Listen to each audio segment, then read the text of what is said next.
this is Annette with Annette's Astrology Corner, and this is your energetic reading for the full moon in Sagittarius.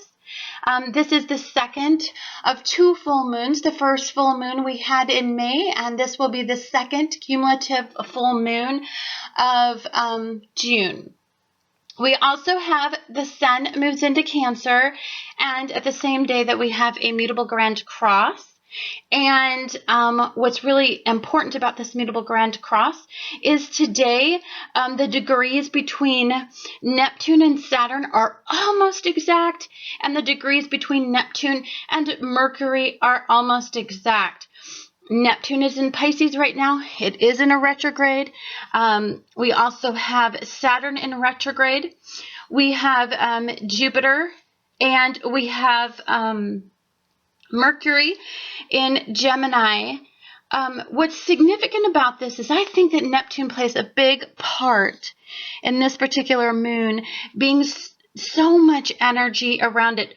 See, yesterday the degrees weren't exact between Neptune and Mercury. So to me, this kind of suggests that there's an accumulative effect regarding Gemini energy. We've been dealing with Gemini energy the last couple months.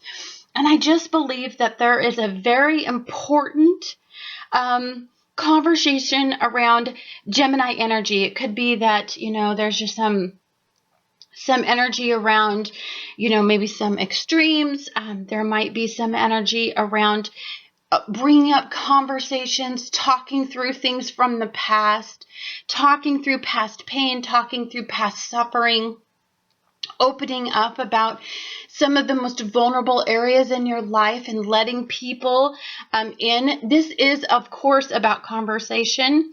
I think what that allows you to do is really kind of elevate your experience. If you look at things from other people's perspective, from a professional's perspective, if you seek professional help at this time, to try to work through some of the stuff that's been it's just being drudged up right now. And for some of us, we've got to talk all that through. And with Gemini energy, Mercury and Gemini, we're going to be extremely inspired to do so. So the sun moving into Cancer. Sun moving into Cancer makes you feel very, very interested in making your life centered around security, consistency, committing to some sort of ritual routine that kind of just brings you a consistent source of comfort. It's a very nurturing energy. So for some of you, you may need to feel the need to be nurtured in this environment a little bit more. You're going to desire some closeness. You're going to desire to be kind of emotionally fed in this energy. As you're going through things, as this is a very tender spot in your life, and as there's a lot going down, you need to feel understood about that. And it can make for a very turbulent time for some of you if your desires aren't being met. There's a strong desire to make that happen when you have this really cardinal sun. Now, don't forget that as emotional as, Cancer energy can be, it's also very cardinal. When it doesn't emotionally like something, it changes it. Because it needs to feel good. It needs to feel safe. It needs to feel secure. So a lot of energy that's starting to dump into Cancer is going to be asking you, do you feel safe? Do you feel understood? Do you feel nurtured? Do you feel like the people in your life, in your home and family environment especially, are they giving you what you desire? To feel some sense of security, super important.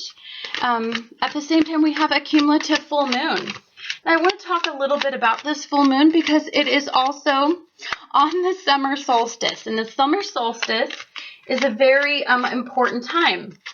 It's when the sun reaches its greatest height. It is the longest period of daylight.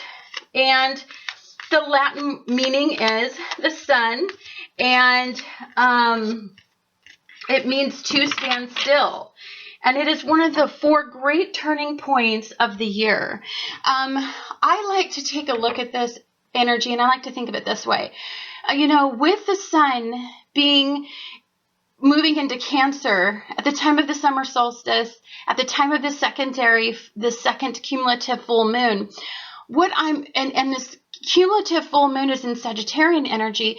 Sagittarian energy is all about the elevated mind. It's all about looking at things from brand new, fresh perspectives. It's all about adventuring out into a new life and a new world and gaining new experiences. It's about the adventure.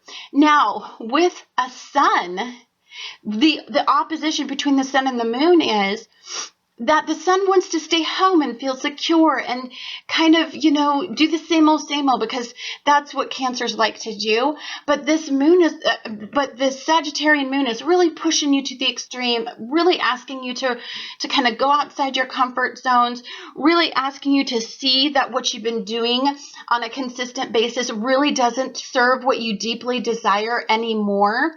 And it's really challenging you to set up and become cardinal in this energy and start making some moves in some very powerful directions. The summer solstice is about regeneration, and what better way to regenerate yourself than to have an accumulative full moon where we start to regenerate ourselves from the inside out.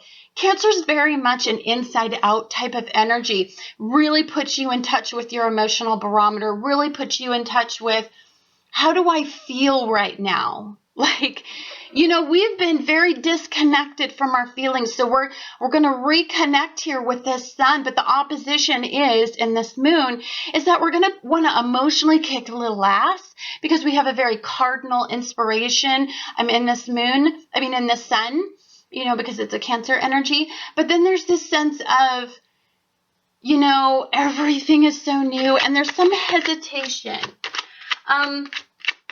When we get a full moon like this, I believe what it's asking you is to determine where you're not spiritually lit from within. I mean, you really gotta light yourself up. You've gotta enlighten yourself in this and illuminate areas in your life where I don't think you kind of want to pay attention to all the time.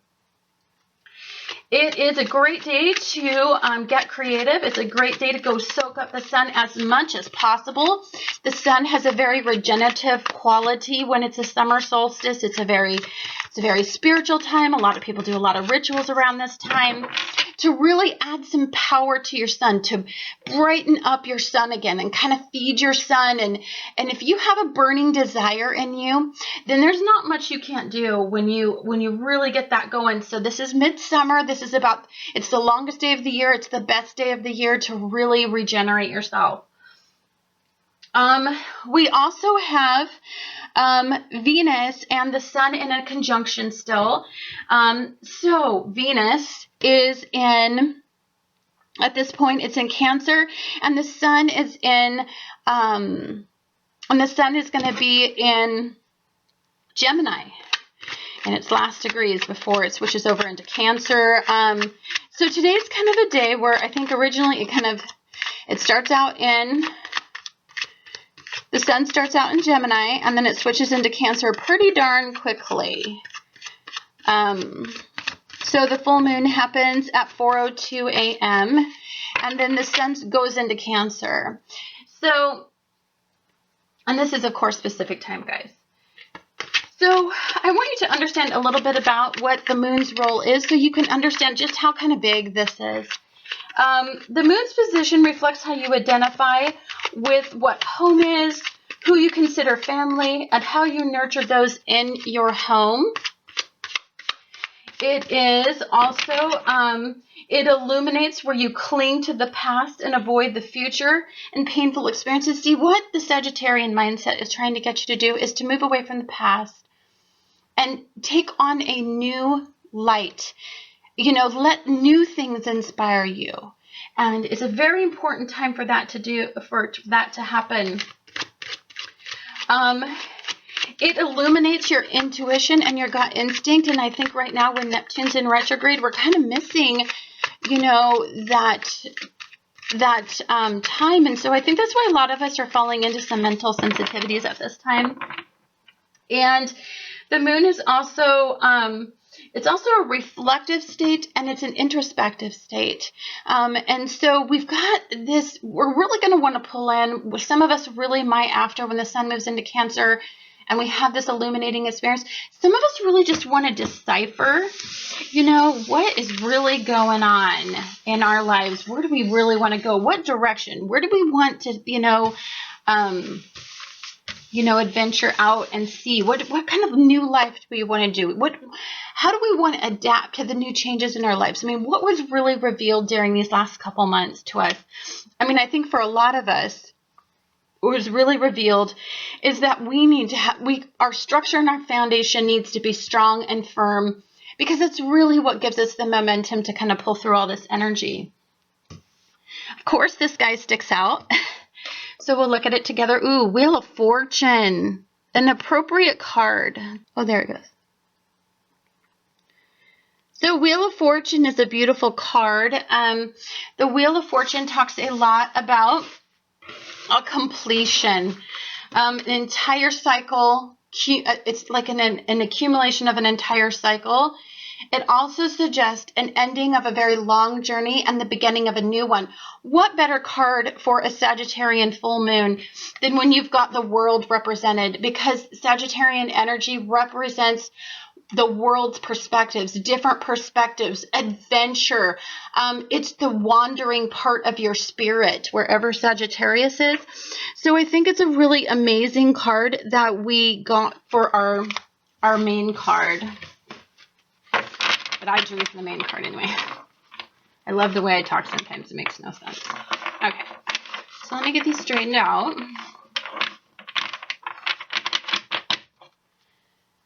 Okay. And then we're going to put them into 3 piles. I'm going to see which pile. Oh, this one seems to me. Okay. So here we go. We've got the Queen of Swords, the Wheel of Fortune. Ooh, Chariot. Oh my God. Look at them arcanas. Oh my gosh, so many major arcanas, guys. And this, and I'm probably going to have to move this. Put it a little bit over here.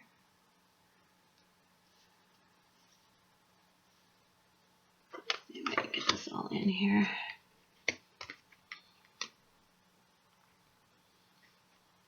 Oh my gosh, and the Sun card. See if I can get this all in.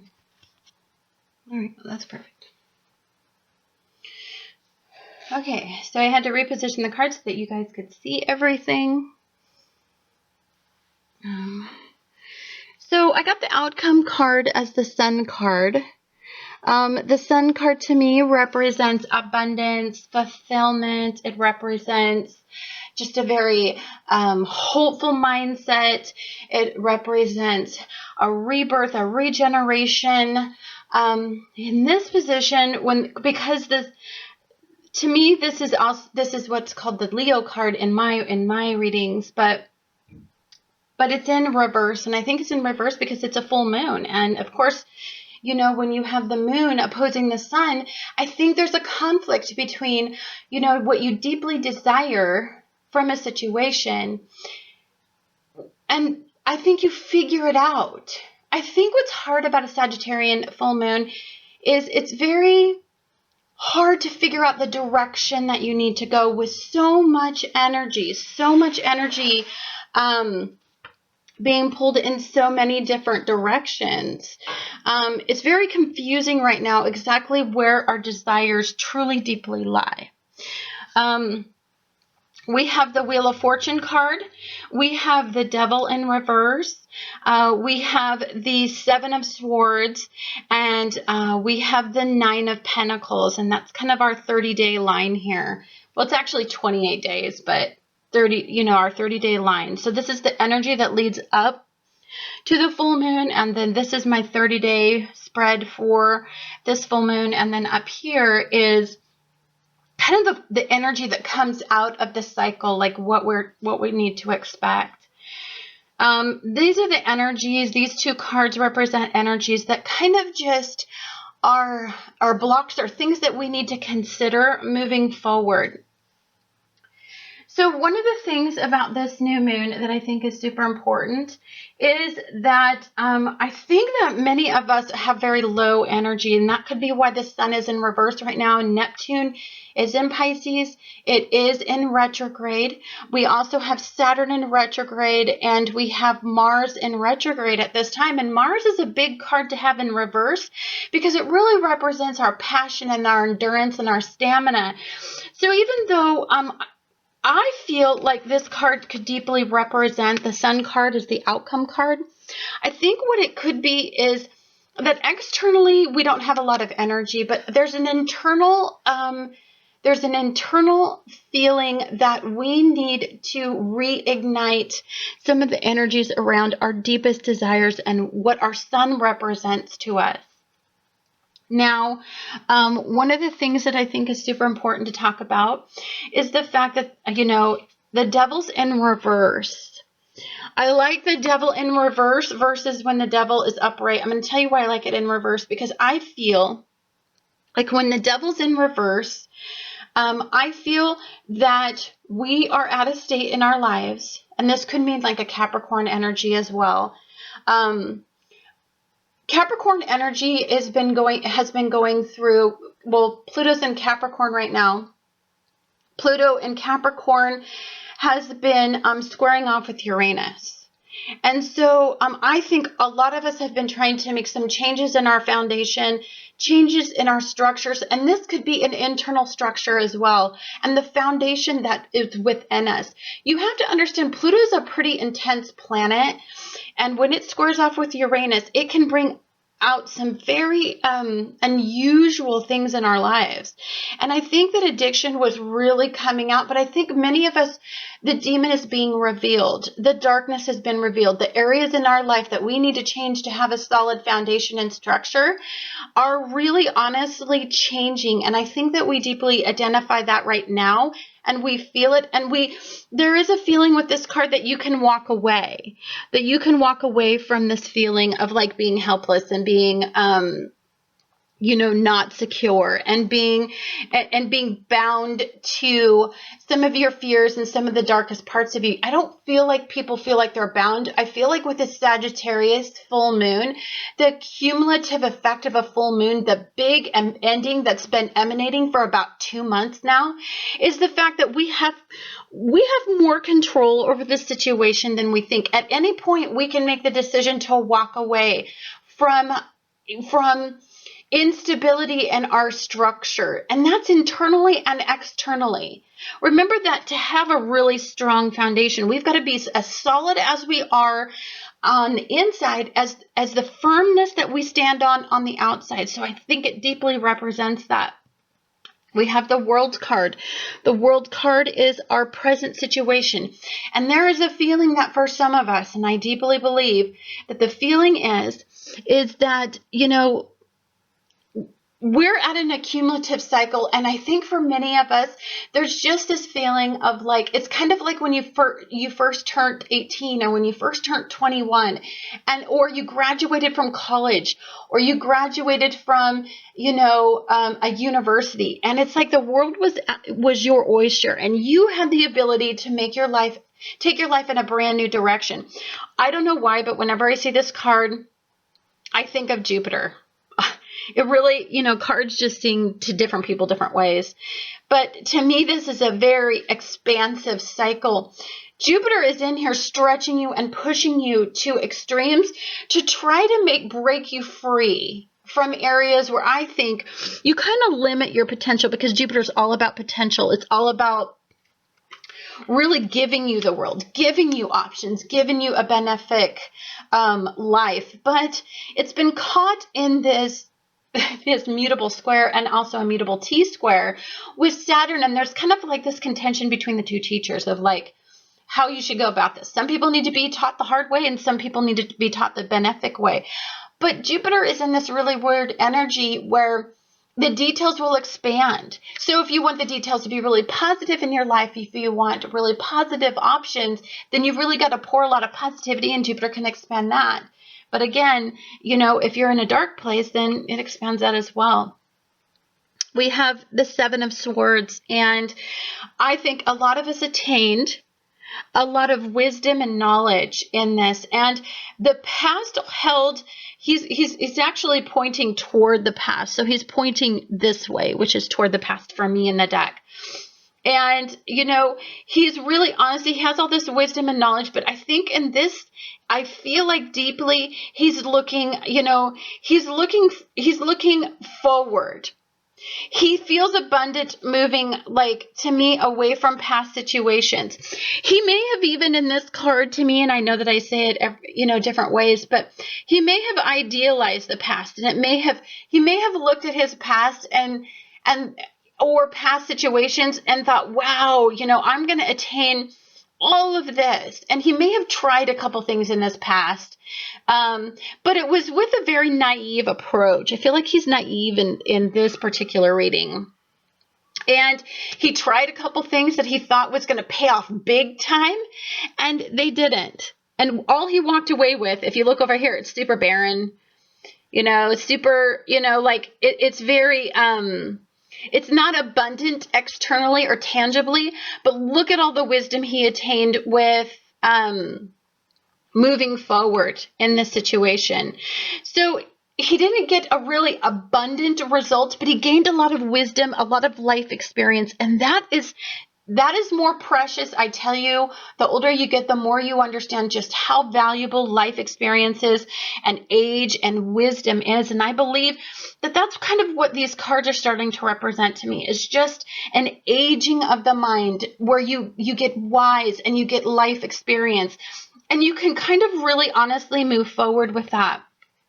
Now, then we get to this really glorious, beautiful card. It is, it's the Nine of Pentacles, and look how rich and rewarding the possibilities are as we move forward. This is a very abundant energy, and although I think with all this mutable energy and the fact that so much is being asked of us, so much is changing in our lives, and that we're having to make decisions that I don't think are entirely nurturing and comfortable. In fact, what I think they are is taking you outside of your comfort zones for many of you. But I'm promising you that there's some sort of rich and abundant lesson. There's something that you're going to attain from this. It could be something that is based on material wants and needs, but I think that it also could be how peaceful and happy she is. Serene, fulfilled. Like there's a fulfillment just in the fact that she feels abundant. And I think she feels abundant in her earth energy. Stable, secure, consistent. She's very relaxed in this energy. So she's so relaxed, she's got a bird sitting on her hand and it's not flying away. If you look at this, she's holding, you know, it looks like a peregrine falcon on it because she has her glove on, and they used to, you know, send messages back and forth with falcons. And so I believe that she just has a perspective, a very wise perspective. She's probably been communicating about this perspective for a while, and I think she finally understands in this energy, you know, everything she needs to know to make, it's kind of like you've done a lot of research on something, and Sagittarius energy represents the elevated mind, the higher learning, an elevated perspective. So I think that in this energy, you take all of this wisdom and all this life experience, and you really want to put the desire, you really want to regenerate your life, you really want to make some different decisions, and you want to move forward. See, I think that what's very significant is right now, one of the energies that kind of is like, you know, really helping us make our decision. I don't think it's necessarily a block. It's just kind of realigning you with what you want moving forward. And I think for what we want is to be emotionally abundant, and we want to have a very rich life. This is a very Cancer card to me. Cups are represented here. There's an accumulative effect. Some of us are building families. Some of these families can be based on past base wants and needs on an emotional level. So for some of us, this is kind of getting back to the basics. It's kind of getting back to the simplicity of life. It's building a strong home, family structure so that we can feel abundant. We're kind of putting these two together. Now, I think what's the conflict between these two cards, or the block, I think, is that some of us have this mindset of like, we're finally free. Do we really want to settle down? Or some of us are, do we really want to settle down? And do we really want to make these commitments? Do we really want to start a family? I mean, some of us are really having these types of conversations internally. In the past, we may have wanted these things. They may not have been successful, but I think the future has something very different to hold. And I think that there's a lot of optimism showing you that, but there's a lot of wisdom, and sometimes knowledge can get in the way of progressive energy as well, because as we step outside our comfort zones, we start to get really insecure about doing that. Now, as we move forward and we look at all this energy that builds and all the cumulative energy, and we're talking 2 months worth of energy, guys. One of the things and then I think it's very important, is that right above the World's card, we have the Queen of Swords, and she's in reverse. And this represents Aries energy, and Aries energy has been going through one hell of a mutable T-storm as far as I'm concerned. So, of course, I think there's some confusion, and I think there's some indifference with all the messages that you've been receiving regarding. I think the messages have been confusing, and I think the messages do not, regarding the past, I think some people are very confused about the past. Some of us are trying to cling to the past because some of us really, the walking forward is the hard part in this energy. It's like you've made a big plan to take a big trip, and it's D-Day, and you're excited, but at the same time, you're kind of scared of like what's going to happen to you, because it's all new energy. This is very, very new. It's an accumulative energy. There's a lot of ending in energy. But as you can see, all of the ending points to an inspiring way to go. So I don't think that it's really terrible. I think what's coming up too, and I know this is an absolute card. Of course, it would show up. It has to show up in my reading. Is there's a lot of emotional decisions that you need to make, because we of course have this. We have this moon. We have the Sun and Saturn. We have Venus and Saturn. We have the Sun in Cancer, and we have Venus in Cancer. So many of the decisions that we make regarding pleasure, many of the situations that we make regarding what we desire most is going to be based around what we emotionally desire. Like what we emotionally need to feel. And emotions are cloudy right now. That's really confused. Lots of energy, lots of stuff brewing, a lot of optimistic hope, but then a lot of fear of moving outside of our comfort zones. It makes it for a very confusing decision-making time for some of us, as you can tell here. Now, I do believe that there is a lot of positive hope. When you get the Page of Swords, look how youthful this energy is that's coming at you. It's new energy. It's new ideas. It's new perspectives. It's new. And there's a sense of you're going to defend this idea if you have to.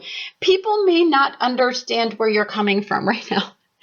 It's just such a weird time, because many people are going to feel like what they're identifying with is completely a new concept. It's a youthful mindset. It's an unusual perspective. I think it's super relevant at this time to be talking about, because we're reigniting passion. And as you can tell, the Queen of Swords is in reverse, and what this means to me is that there's some very new ideas around what you're going to be very passionate about. You're going to be realigning what you're passionate about. The sun doesn't burn quite as bright in this energy because it's in Cancer. the sun rules Leo, but in this situation, it's in Cancer, so there's a lot of water being poured on your desire right now. So some of you, what you're very passionate about, this represents Leo energy, but what you're very passionate about, I don't think you quite understand at this point. All you want is security. You want to feel like there's some consistency. You kind of need to recharge in this energy. I've given you a ton of information, I know. This is so big, I could talk about it for hours, but I think I'm not going to. We're just going to go ahead and get started with how this is going to affect your sun, your moon, and your rising sign. Hi Aries, this is Annette with Annette's Astrology Corner, and this is your energetic reading for the full moon that's going to be happening in Sagittarius. So today we have the summer solstice. During the summer solstice, we are going to have Venus and the Sun conjunct in Cancer. That is filling you with a lot of, hopeful mindsets. It's filling you with a lot of optimism regarding your home and family situation, regarding things where you feel like, what you deeply desire about some of your closest bonds and unions, especially around your home and family environment. For some of you, that really has a lot to do with, what pleases you. Some of you, it's just going to be comfort alone.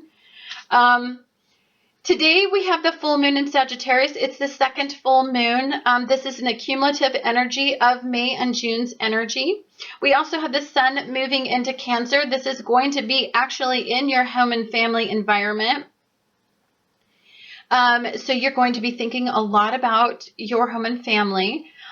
We also have your ruler in retrograde, and it's going to be trining Chiron in Pisces, which suggests to me a lot of healing. I feel like within the next week, you guys are going to be making some serious progressive headway. Like I think you're going to start to get what you want. It feels very benefic for you. And even though your ruler is in a quincunx during this event with Uranus and Aries, what I think it deeply represents to me is that, you really are making some headway on an interpersonal level. Like, one of the things that you're starting to ignite is, and you're going to have more of a voice. I don't think you're going to have more of a combative voice about it.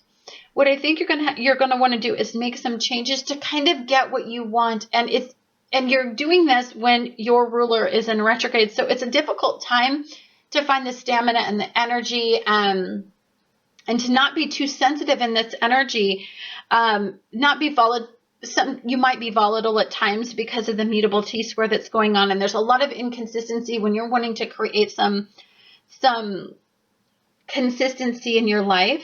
I think what's really important about today as well, that Mercury in Gemini is going to be squaring off with Neptune in Pisces.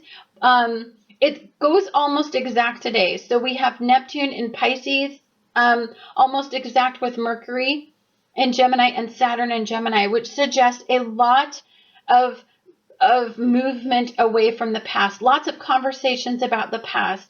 Lots of ideas about how to move away from the past, past sensitivities, past places that you suffered, make up solutions, have great conversations about this time in your life, and to kind of get a new perspective.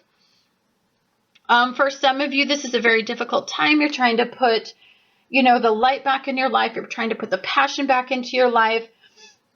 Passion back into some of your closest bonds and unions. Your relationships are very important to you at this time, because we have the sun in Cancer conjunct with Venus in Cancer at the time of the summer solstice, at the time of the second full moon in Sagittarius. This is kind of a big buildup.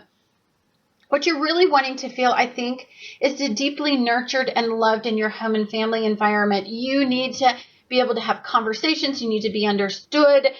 There's a buildup in this energy. You don't want the confusion. You don't want to silently suffer anymore for some of you. I believe that the wonderful thing is that this is something that you're willing to get really real, very raw about. You're really going to start to really open up in this energy. you're going to bury your soul in this energy, and even going to have some of those really difficult, touching conversations with people that really let them know what you can and can't have in your life anymore. This is also a very cumulative cycle, guys. You know, this is where Jupiter starts to expand and open you up for some really positive energy moving forward. Some of you are going to make some very tough decisions, I think, about moving away from past suffering, things that no longer make you feel good. I mean, you don't want to hurt anymore, I think, in this energy. And I think for some of you, there's a willing to, if I don't get what I want in this energy, the cumulative ending is I'm going to walk away. I'm going to walk away. I may not have what I had before, but I have all of this wisdom, and I have a lot of ideas, and I know how to make my life better, and I'm going to go for it. And if you do that, I promise you, there's a very, very secure, rich, warm and fulfilling outcome out of all of that. But you know, it's just very confusing. It's a very emotional issue. There's a lot on the table. There's a lot that you've got to talk through. And I think if you're with somebody that doesn't want to talk through these situations, or if you're around a home and family environment and they really don't care about you, and I think some of you are going to be making some very serious decisions on how to move forward, because you do not want to be stuck in the past anymore, in these habits and routines and rituals that no longer serve you. This is about opening up and broadening your perspective in this energy, and you're no longer willing to stay in the comfort zone of suffering. I mean, and that's where a lot of our energy is right now, is that we've become accustomed to the suffering, and this energy makes us want to wander away from the suffering and go toward the light and enthusiasm and adventure out into the open and develop a new mindset, a new space, you know, some new energy in your life. Anyhow, guys, thank you so much for watching Annette's Astrology Corner, and I look forward to talking to you guys again on the next astrological event. Hi, dear Taurus. This is Annette with Annette's Astrology Corner, and this is your energetic reading for the full moon that's going to be happening in Sagittarius. Now, your full moon has a couple events going on with it at the same time. So the full moon that's happening in Sagittarius is going to be at the same time that the sun is moving into Cancer. And we also have a mutable T-square, and this is the summer solstice. So this is this is the longest day of the year. This is when the sun burns the brightest. And as you can see right now, the sun burning the brightest is in the reverse position, which means to me that your sun burning has a lot to do with how close your bonds, your unions are, what you deeply desire. Now, at the summer solstice, we have the sun and Venus conjunct Cancer, in Cancer energy. So for some of you that are in relationships that are not at the level of commitment, not at the level of security that you desire, some of you are going to pull in, you're going to get kind of quiet in this energy, and you need to work through these things, because some of you are going to make some very tough decisions. It's kind of like, for some of you, you're either going to stay in a relationship or you're not. It's either going to progress or it's not. You want to move forward. This is a very forward energy. This is an accumulative energy. The last 2 months, you've been having a lot of serious conversations about money, pleasure, what you want in life, and what you want in your relationships. And this cumulative energy is really going to bring forth some of these situations. A big change is necessary. And I'm going to tell you right now, with the world being in the present, it's going to be a good change. It's going to be an expansive change. It's going to be something that I think is a cumulative ending. The cumulative ending is, of course, moving away from the past and moving toward the future. I think for some of us, there's a deep acknowledgement of what we need to do. There's an acknowledgement of where we kind of shackle ourselves into an area in our life where we don't get fulfilled. I think we know that we have a choice. I think what's really important in this energy is that we have a choice. We have Mercury in Gemini. It is squaring Neptune in Pisces, and Neptune in Pisces is also squaring off with Saturn. These are in almost exact degrees today. And so what that suggests to me is that some of you are going to really have a very significant conversation moving forward about what you deeply value the most. You need to be understood, what you want, what you've been thinking about, what you've been hoping for, all these ideas that have been brewing. I think and it has a lot to do with walking away from areas in your life where you have suffered, where you haven't felt good, where you haven't felt fulfilled. There's a need to kind of move away from all of that mentally, get all this energy out.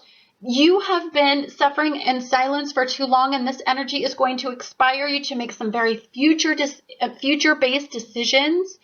Have a very intense conversation about it. Because, Mercury is the energy that kind of is new today, is forward energy, and it's kind of like opposing Saturn, which is a past-based energy, and it's squaring Neptune almost exact. So to me, in the past, you were kind of silently suffering. You were keeping everything in control. You were keeping everything in. You didn't want to divulge what you were feeling. In this energy, you value the situation enough to make it an accumulative ending in that situation. It's time to move forward. Sagittarian energy is all about moving forward. And for some of you, this is about, what you need to do. And, it seems like a very logical and rational time to talk about it. Because if you see over here, even though it's not as abundant as what the past mindsets were, as what you idealized them to be, Neptune and Pisces, this card kind of just represents, even though I know it's a sword card, it just represents kind of the whole Saturn and Sagittarius to me, Neptune and Pisces, past and present thing to me. For some reason, when I look at it, what I see over here is that we idealize things. We didn't have the right perspective, and and look how barren it was. Like we were hopeful, we had the best intent, but they didn't pay off. Moving forward, it may not be as plentiful, as bountiful, as idealistic moving forward, but we have all this wisdom that we've attained. We have all this knowledge. We have all this, this perspective moving forward. And there's a hesitation with doing this, with making this decision to walk away from something that you once felt was very bountiful. But I believe that as we move forward in this energy, you're going to see just how right you were, how your instincts were just dead on in this energy. You want to put the fire back into your life. You want to put the passion back into your life. For some of you, that's kind of fizzled out. This energy has been very difficult. The last 2 months have been very hard. Mutable T-scores. At the time, we're having freaking a yod. The Sun and Venus were conjunct, and they were involved in a mutable T-score. So your fire and your Sun may be a little bit dampened, or the energy's low, or you're not feeling as abundant right now. You kind of feel like you're on it's opening day, and you're just about ready to open your curtain, and you're going to go out, and I think you feel very hopeful about the performance that you're going to do moving forward. But I still feel like there's that hesitation between caught behind the safe, comfy curtain and the same old, and just opening the curtain and moving out and moving forward in this energy. You're going outside your comfort zone in this energy for many of you. That change is a little scary for a lot of people, but there is an inspiration from the universe. There is so much energy pushing you to make these powerful decisions that I think the timing is right. What I really like about that is it's confirmed by the Page of Swords. It's new. It's fresh energy. It's fresh. He's really angry about the past, really resentful. It really was an unfulfilling time. It really was an unfulfilling cycle, the past was. But he has the knowledge to move forward. And I think that during this cumulative cycle that we're going to be moving forward with, and even though there's a lot of emotional content to this, anytime you get Venus in Cancer, and we've got the Sun in Cancer. They're going to be conjunct on the longest day. What's really going to be emphasized is emotional fulfillment, emotional decisions, emotional abundance. And there's a lot of confusion around that. I think emotions are really high right now because of all of the energy that's swirling in the universe. This is an abundant time. I feel like the energy is ripe. I feel like it's fresh. It's innovative energy. It's very Gemini. Gemini energy has been trying to push you out of your comfort zones, push you out, get you to be more adaptable. And all the Sagittarian energy, these 2 full moons, it's all about being adaptable, fresh perspective, fresh ideas, testing you, pushing you to the extremes to kind of see where energy has been stagnant and to release you from it. Beautiful, beautiful full moon. Coming with a lot of positive energy moving forward.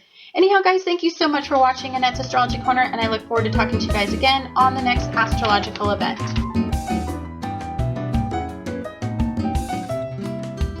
Hi, dear Geminis. This is Annette with Annette's Astrology Corner, and this is your energetic reading for the full moon that is going to be happening in Sagittarius. Now, this is a second full moon. This full moon is an accumulative energy. It's an accumulative energy of May and June's energy. This full moon is a big bang. For one thing, it's involved in the summer solstice. So we've got this big, giant, cumulative full moon of 2 months, right? At the same time, we have the longest day, energetic day of the year, putting a lot of energy into what you desire more, pouring it into your sun. So really a lot of energy is seeping into your sun right now, really recharging your sun. Your sun needs to be recharged. And this energy, it's in reverse, and goodness sakes, we've been in a long haul. We've been on a very long journey in our sun, and it is time to get a fresh perspective. It's time to see what really we desire. With all of this mutable energy, there's a lot of confusion about what we desire most. And honey, you've been in the shitstorm part of it. Your energy has been really, really pushed to the limit. Your mental faculties have been pushed to the limit. Your relationships, your bonds, your unions, your ideas, your thoughts, they've all been pushed to the limit. And I bet you're feeling a little bit emotionally sensitive. So your ruler, it's funny. Okay, so we had the first grand mutable cross, and that first mutable grand cross was in the energy of the sun, and which was in Gemini, and the energy of Venus, which was in Gemini. And then we get the second mutable grand cross, and all of the energy switches away from the sun and Venus, and it really emphasizes Mercury and Gemini, energy, which is the way that we think and interpret our environment. And this is in your energy. So growth is amazing for you right now. There's an accumulative ending, an ending to energy that no longer serves you, a block in your energy that was preventing you from really opening yourself up to fresh, new, and enlightening perspectives. I think relationships have been contentious in the past. I think what you idealized about relationships were very superficial, very unfulfilling, and I think I apologize for this, but I think a lot of people were using relationships, especially Geminis, were using relationships to provide them with a path. It's like you wanted to kind of walk along, somebody else's path because it made your life really easy. And you're intentionally not doing that anymore. This is an extreme period of growth. This to me suggests that there's a fresh new perspective, and you now know that for you to have a solid foundation, for you to get what you want, for you to walk in the direction that you want to go, and away from idealizing paths that really honestly have no future. You really have to really identify deeply with what you want right now, with the way that you are interpreting your life. This is a very selfish point for you. And I think what it has a lot to do with is relationships. I think relationships for you are going to be very significant. You need partnerships, bonds, and unions that really understand you at this point in your life. It cannot be, dredging up people from your past and attaching to people from your past that identify you with the old sense of self. For me, what has really split down the middle for you is like old self and new self. You have been really testing this area. What do you deeply identify with right now?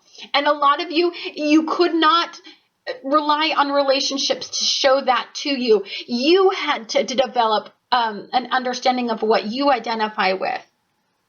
Some of you were quite excessive in your lives, and you're intentionally walking away from that. And it's a conscious choice to kind of control the demons from within, to merge the twins in this energy. It's it represents Capricorn energy, but in this card, the way that I'm viewing it, it's like the reverse of Lovers. If you see the Lovers, he's got this archangel over it, the Lovers, and this peacefulness, and they're like in the most beautiful, serene, but this is like the dark part for me right now in energy. Anyhow, it represents the dark twin. And I think that you're really kind of embracing the fact that there's a duality within you. You're embracing the fact that that duality pushes your life to extremes. And I think that you don't want that anymore. Like, I think what you really want is to end the confusion, to end the suffering, to end, a lot of the inconsistencies in your life, and to really, adopt a new mindset, adopt a new sense of self, really move forward with all this positive energy. Remember that when the sun and Venus are conjunct, which they still are, it's just now the sun's energy has changed from Gemini, and Venus's energy has changed from Gemini into some Cancer-based energy. What's going to be very strange for you is what you're going to start to really identify with is a really solid foundation, a really solid you're going to get a lot more in touch with your feminine energy in this particular situation. You really want to move forward with somebody that can make you feel fulfilled. And this is both tangibly and intangibly. When the sun moves into Cancer, it's very important. This energy right here, Earth energy, is very important for you. You want a strong foundation. Inconsistency has made you mentally unstable, has made you very mentally sensitive to what types of relationships you want, what type of home and family that you deeply desire at this point, moving away from some old past programming that no longer serves you, and moving forward on kind of like your own path right now. You're not expecting others to illuminate the path for you. What's very significant about this energy to me is that Mercury in Gemini, your ruler, is going to be opposing Saturn. It's going to be squaring off with Jupiter and the North Node, and it's going to be squaring off with Neptune and Pisces, and it's in an almost exact square with Neptune and Pisces during this full moon. Very, very accumulative energy. So you want abundance, you want to be understood, you want to have talks. You want all of the relationships and all of the energy in your life has to support progression. You are not interested in reliving the past anymore. Every time you reflect back on the past, there is a lot of pain associated with it. And there's a lot of confusion associated with it. Relationships are going to reel you in. I think you're starting to get more in balance with some of the relationships that you're developing, your closest bonds, your closest unions.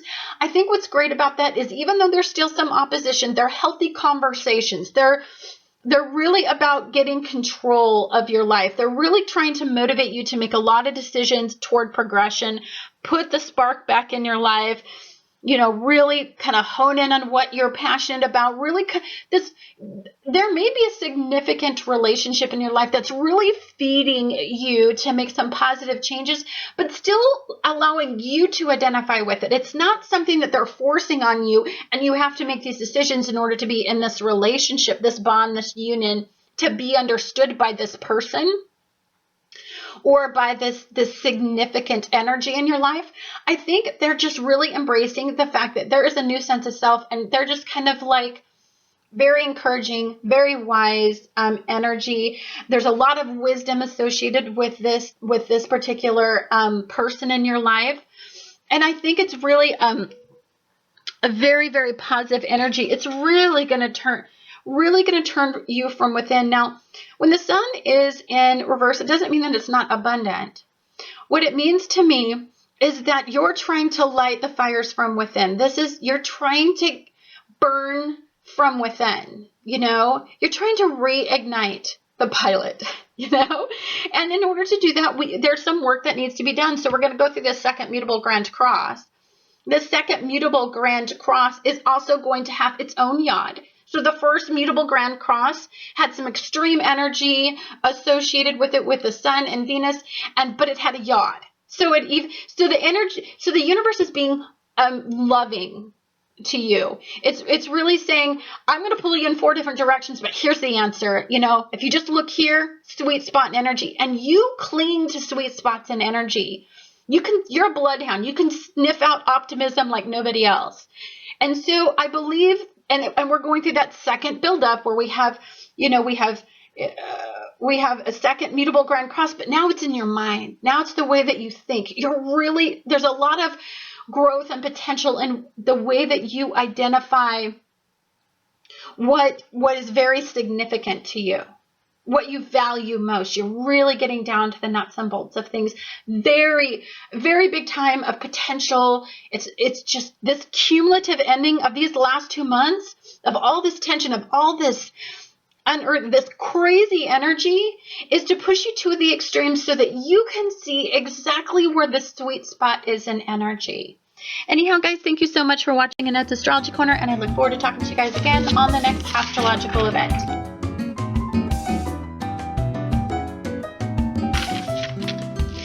Hi, dear Cancers. This is Annette with Annette's Astrology Corner, and this is your energetic reading for the full moon that is going to be happening in Sagittarius.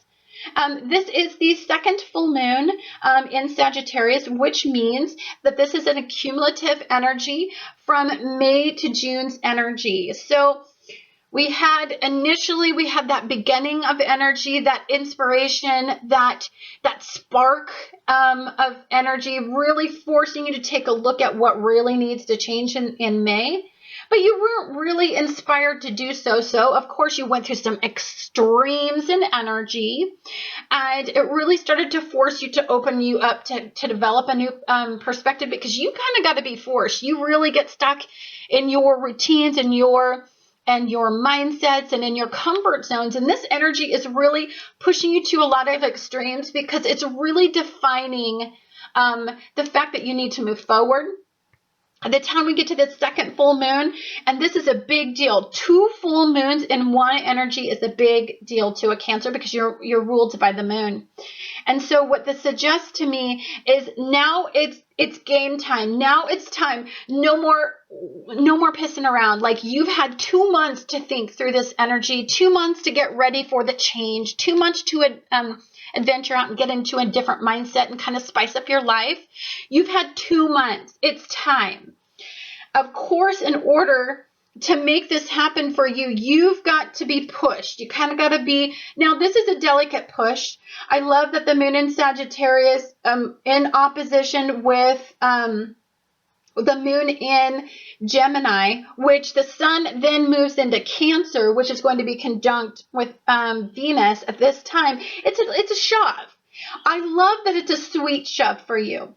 You are going to deeply understand it and identify with what you need to do. I deeply believe that. That would be represented by the Devil card here. You need strong structure. You need your foundation to be a lot more secure. You need to make some decisions, and I feel like you're very empowered in this energy to walk away from situations that no longer serve you. I think that you are open to a fresh perspective. You're not so stuck. There's a feeling that you are going to release some of the past pain with this card. When I see this card, it's actually a Capricorn card, so it does represent Capricorn energy. But I see this being reverse of the Lovers card. I see this being reversed. I should just pull out the Lovers card. Hold on a second. So if you look at the Lovers card, look at the duality in the Lovers card. This is why I keep looking at this card and I keep thinking it's kind of the reverse of the Lovers card. The Lovers card this is Gemini anyway. And Venus was in Gemini. The Sun was in Gemini during the first mutable grand cross. That was all, you know, kind of like our May energy. And then, you know, when we get into June energy, it's the Devil card, and you can see the dark and the light in this. That's why I keep seeing it that way. I see the lover energy. It's just very abundant. And this is like the dark part of the twin. This is the light part of the twin in energy. It also represents masculine and feminine energy in each one of these cards, but you can kind of see where I'm going with that. I don't think this card in reverse is very important, however, to me, and I'm going to tell you why, because we can walk away from this dark situation, this taxing situation, this mentally unfulfilling situation that's really been dampening our sun. It's really been, you know, not making us feel very abundant in energy. Today is the summer solstice. It is the longest day of the year, which is really asking us to amp up the energy around our sun, to really intensify our sun. See, I don't, you know, like our sun is kind of here. It's it's very internal. I don't look at it like our sun doesn't have potential. It's not burning brightly. I kind of don't look at it that way. What I look at it is we need to redefine what our desires, what pleases us. And that's what that extreme period was all about these last 2 months about. It's like, what makes us abundant? What makes us happy? What makes us feel desirable and wanted? And what makes us feel like, you know, that it puts the passion back into our life. We're kind of trying to figure that out. A lot of energy just confused us as to what we deeply want in life. I mean, we may have been going along our life, and up till these last couple months, we thought we had the direction down, and we may have detoured. And and you don't like to detour unexpectedly. Now, detouring expectedly, once you've thought things through and you've planned everything out, that's kind of your deal. But like, just to do some radical detour in like the middle of your life does not sit well with a Cancer. And so some of us had a radical detour, and we got really opened up in this energy, and our perspectives are definitely broader. But I think that during that time, it's also kind of made you feel a little bit off and weird, and you don't know what to identify with. And there's just all this energy that's buzzing around that. We do have a mutable grand cross, and at the mutable grand cross, one of the things I think is very significant about this one, as far as in today, is see the energy in the last mutable grand cross was around the Sun and Venus, which is why I kind of deeply identified with the Sun being in reverse, and I deeply identified with the Lover, you know, in reverse. This just represents there's going to be a lot of unpleasant conversations. There's going to be a lot. We need to talk things through. See, Mercury in Gemini is going to be squaring off with Neptune exactly today, almost exactly, which is a new energy for today.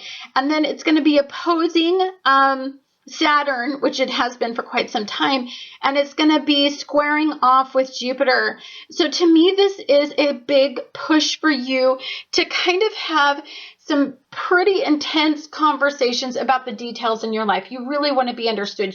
This is going to open the lines of communications about things you've been thinking about. And I believe it has a lot to do with your significant bonds and unions, because at the time of the summer solstice, we also have Venus and the Sun conjunct in Cancer.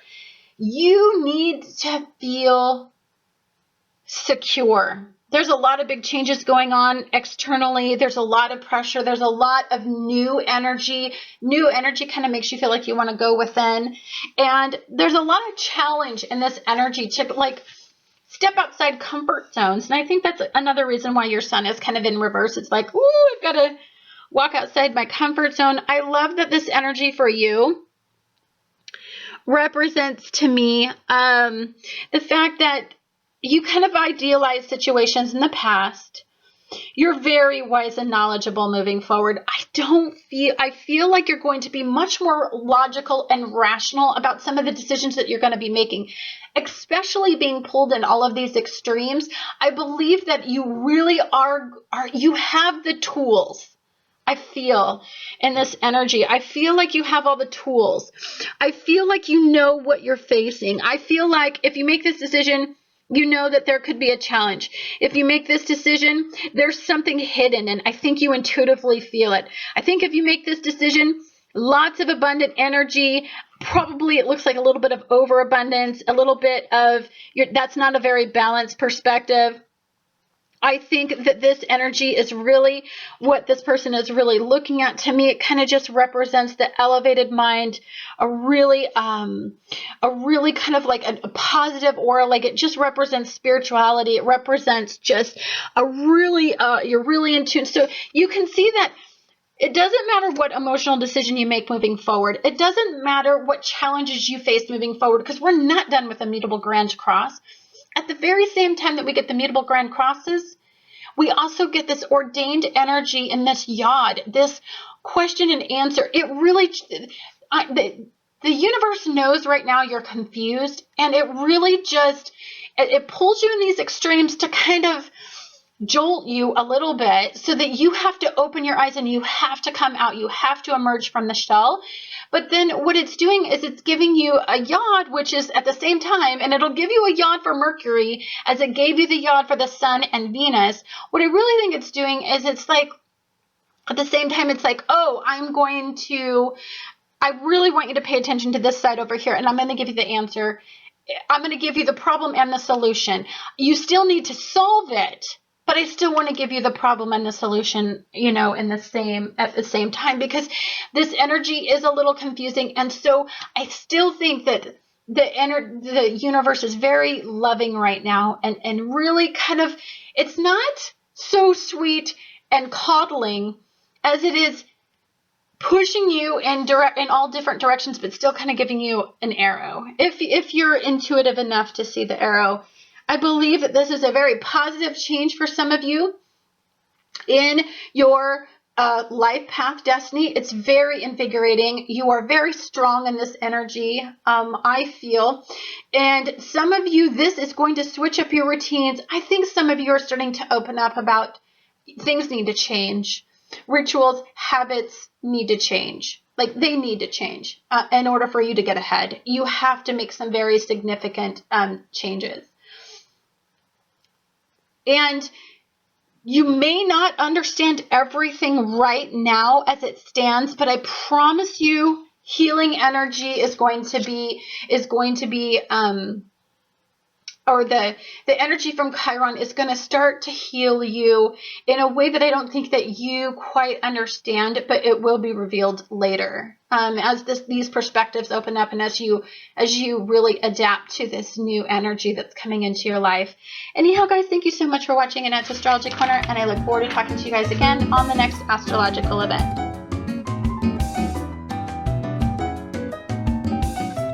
Hi, dear Leos. This is Annette with Annette's Astrology Corner. And this is your energetic reading for the full moon that is going to be happening in Sagittarius. Now, every time there's a full moon, your ruler is directly involved in this.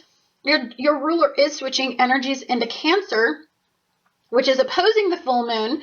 And today is the Summer Solstice, which is the longest day of the years, the most powerful day for the sun's energy.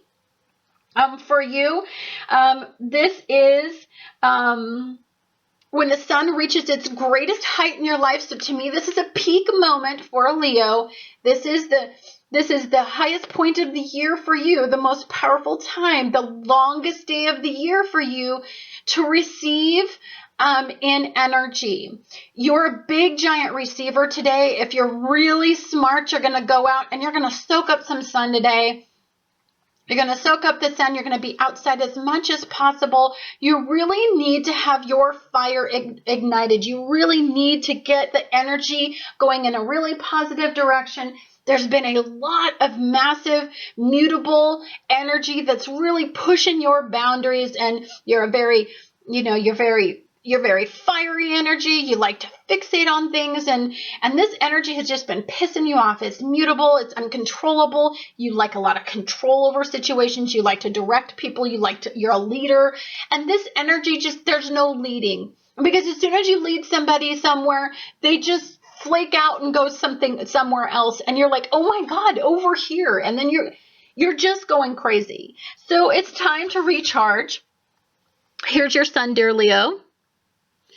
And it needs to be recharged. You know, there needs to be, you know, the sun's in reverse in this position. So what's significant about the sun being in reverse to me, what it states is that I really deeply believe that you're kind of realigning what you desire. See, we're being pushed outside of comfort zones with all of this stupid mutable T-square stuff. So the sun and Venus was involved in the first mutable T-square, and I bet some of your relationships or what you desire from relationships or what you desire regarding your pleasure or what you desire regarding money, those things were kind of pushed to the extremes for you to really hone in and become much more humble in this energy, much more realistic, you know, to fixate on the right things. I think sometimes we lose perspective. I think some of you may have lost perspective of where your ideals were, where your values were, where you're a roaring lion. Like, some of you may have lost your way a little bit, and it's really easy to do. And all this mutable energy, how could you be directional? So it's time to put the fire back in. You know, Leo's card is in reverse. So some of the things that you're passionate about right now, some of the things that you deeply desired or that you identified with in the past, I think is really switching up in this energy. And I think what you understand in this energy is you got to do things different. You can't fixate on an outcome right now because there's really no way to fixate on the outcome. You've got to adapt to this energy. For your fire to be still as powerful and as bright as it is, you've got to adapt more to this, the ever-changing, mutable energy that's going on. This is for the whole year, hun. You know, we've got the nodes in mutable energy. So we really need to, like, become a little bit mutable in this energy. So I kind of look at this card. It's very strange. I pulled this one out of the deck, but this is what I drew. I look at it like it's the reverse of Gemini energy and of the Lover's energy. So as you can see, this is the Lover's card. It's a very abundant card regarding relationships if you draw it. And I just pulled it out of the deck, so I didn't draw this. But I wanted to show the contrast between these cards. You know, this one is super abundant, and it's like this energy of like this archangel, and it looks like there's a lot of blessings and a lot of possibility. And then we have this one. It's all dark and, you know, and it's ominous, and there's a reality check in relationships. And this is the one that I actually drew. So there's a reality check in relationships. It's in the reverse. So I love this energy. It means we're not idealizing relationships. We're not all caught up in the abundant love, you know, unrealistic, you know, two people meet, they fall in love, and the energy builds and the song builds. And when they kiss, it's like fireworks go off over their head. We're not there. We're here. We're realistic. So what we're investing in is regarding your sun when it's conjunct with Venus is you're real. You're real in energy. When you look at somebody and you look at a potential partner, the challenge of being in a relationship, I think you're more than ever ready to face. You're ready to take the good with the bad, and that is a really big deal. You're ready to like walk away from relationships that have some sort of codependency to them. You're ready to you want to empower people. You want to walk. It's like you're almost kind of raw in this energy. You're not like a majestic lion who's above everybody else in this energy. I feel like you're more real now than I've seen you in the past. And I think that's because you're really deeply re-identifying a lot of your energy, a lot of your relationships. You're doing a lot of work internally, guys. So this is another reason for the sun being in reverse and, you know, your Leo card being in reverse right now, is that you're really thinking about everything. There's a lot on the table. There's a lot of emotions brewing right now. There's been a lot going on, and what we're passionate about, maybe we won't be passionate about moving forward. In fact, I think more than likely we won't, because Mercury, at the same time all this energy is going on, Mercury in Gemini squares off with Neptune in Pisces, and it turns almost exact today. So, you know, there was some vulnerability. There was a time in your life, in your past, where I think that you based a lot of pleasure around running away from pain and avoiding, I think, painful, real, you know, you didn't really want to deal with reality. I think in this energy, you start to want to deal a lot more with reality. I mean, you really want to face it. I love this card. Seven of Swords. He idealized the past in this card. Look how abundant it is. It never produced a lot of energy. It was very, you know, like we had ideas, we tried them, we thought it was going to be a cool idea, an abundant idea, a creative project maybe for some of you. This definitely had something to do with like what you were mentally pouring a lot of energy into. And then, but over here, he's kind of walking towards something a little bit more realistic, a bear. Walking, it's the land is barren. It's not abundant. In fact, the decisions he's making is associated with a lot of wisdom.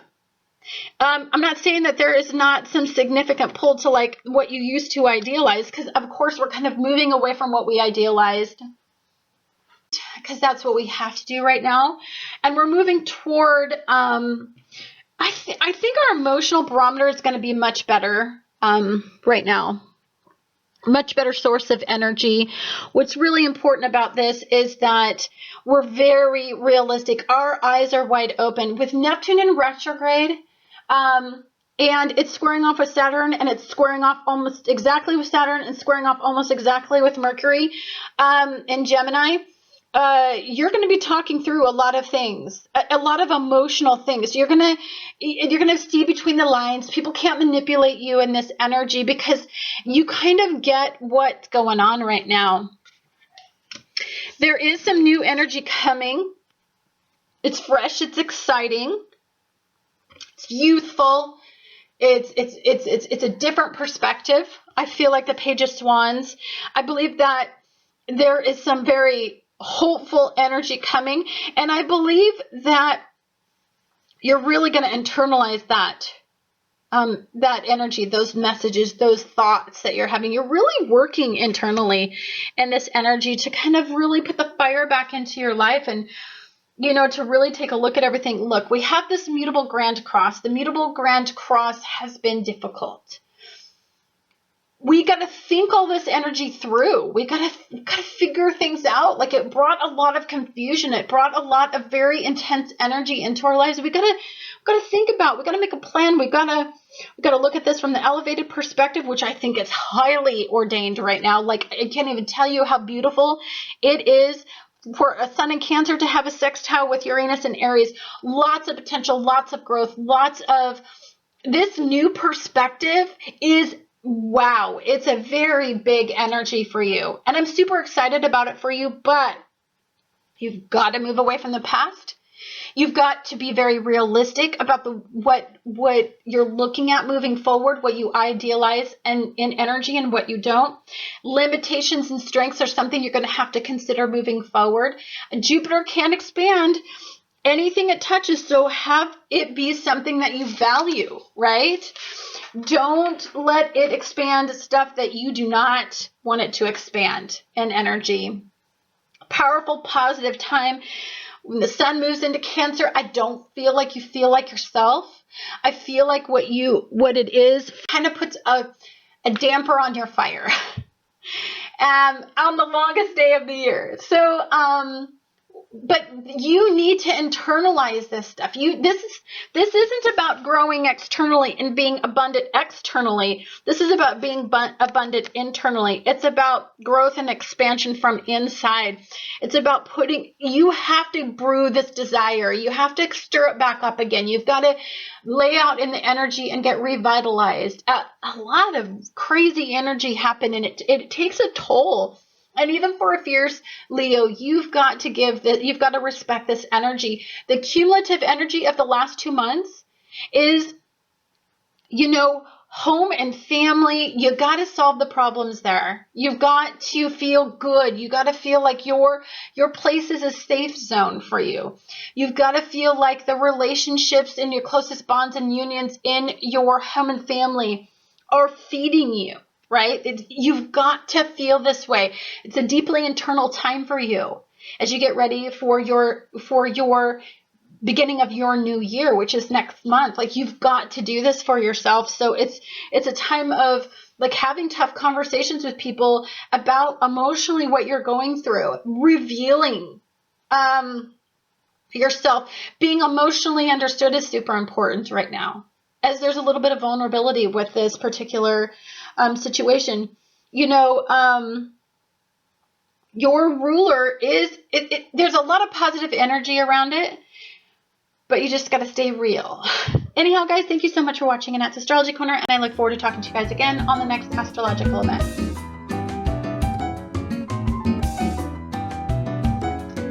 Hi, dear Virgos. This is Annette with Annette's Astrology Corner, and this is your energetic reading for the full moon that's going to be in Sagittarius. At the same time, we're having the second full moon that's going to be in Sagittarius, which is an accumulative energy of both May and June, because we had a full moon in May and we have a full moon in June in Sagittarian energy. We had the very beginning of that energy and the very end of that energy. Two totally different extremes in energy, two totally different extremes in perspectives. Not to mention, we had a ton of energy pushing us in extremes to really break us free of some of the areas in our life that I think that we idealized and that we didn't have the right point of view on. Really kind of pushed us to open, blossom up, blossom in this energy and really reveal the beauty from within, the potential of a really tight energy where we had very strict boundaries and restrictions on, I think. May and June really was like, we felt like Gumby doll, like back in the day they had this stretchy Gumby doll, and it was just like, we just felt like we were just being pulled in 20 different directions. We also today have the sun move into Cancer. We also have, this is the summer solstice. So this is the longest day of the year. This is a lot of energy pouring into what you deeply desire. And what you deeply desire has a lot to do with all of this Gemini extreme and then reeling it back and making it secure in Cancer energy. So we got pushed and we got pulled and we just got stretched, and now we're going to kind of we're going to go back to the basics where we're talking about home and family and nurturing our life and building a home where when we go home, like it's where we feel comfort. It's where we recharge. I mean, we need safe places. We need a comfort zone. We need a nurturing spot. We need a consistent source in our life. And I believe that some of us are going to deeply desire that in this energy, as we're making some pretty tough decisions. There is, when the sun and at the same time we have the summer solstice, we have Venus and the sun conjunct in Cancer right after the full moon. So right after, when the degrees go into Cancer, it'll happen today as well.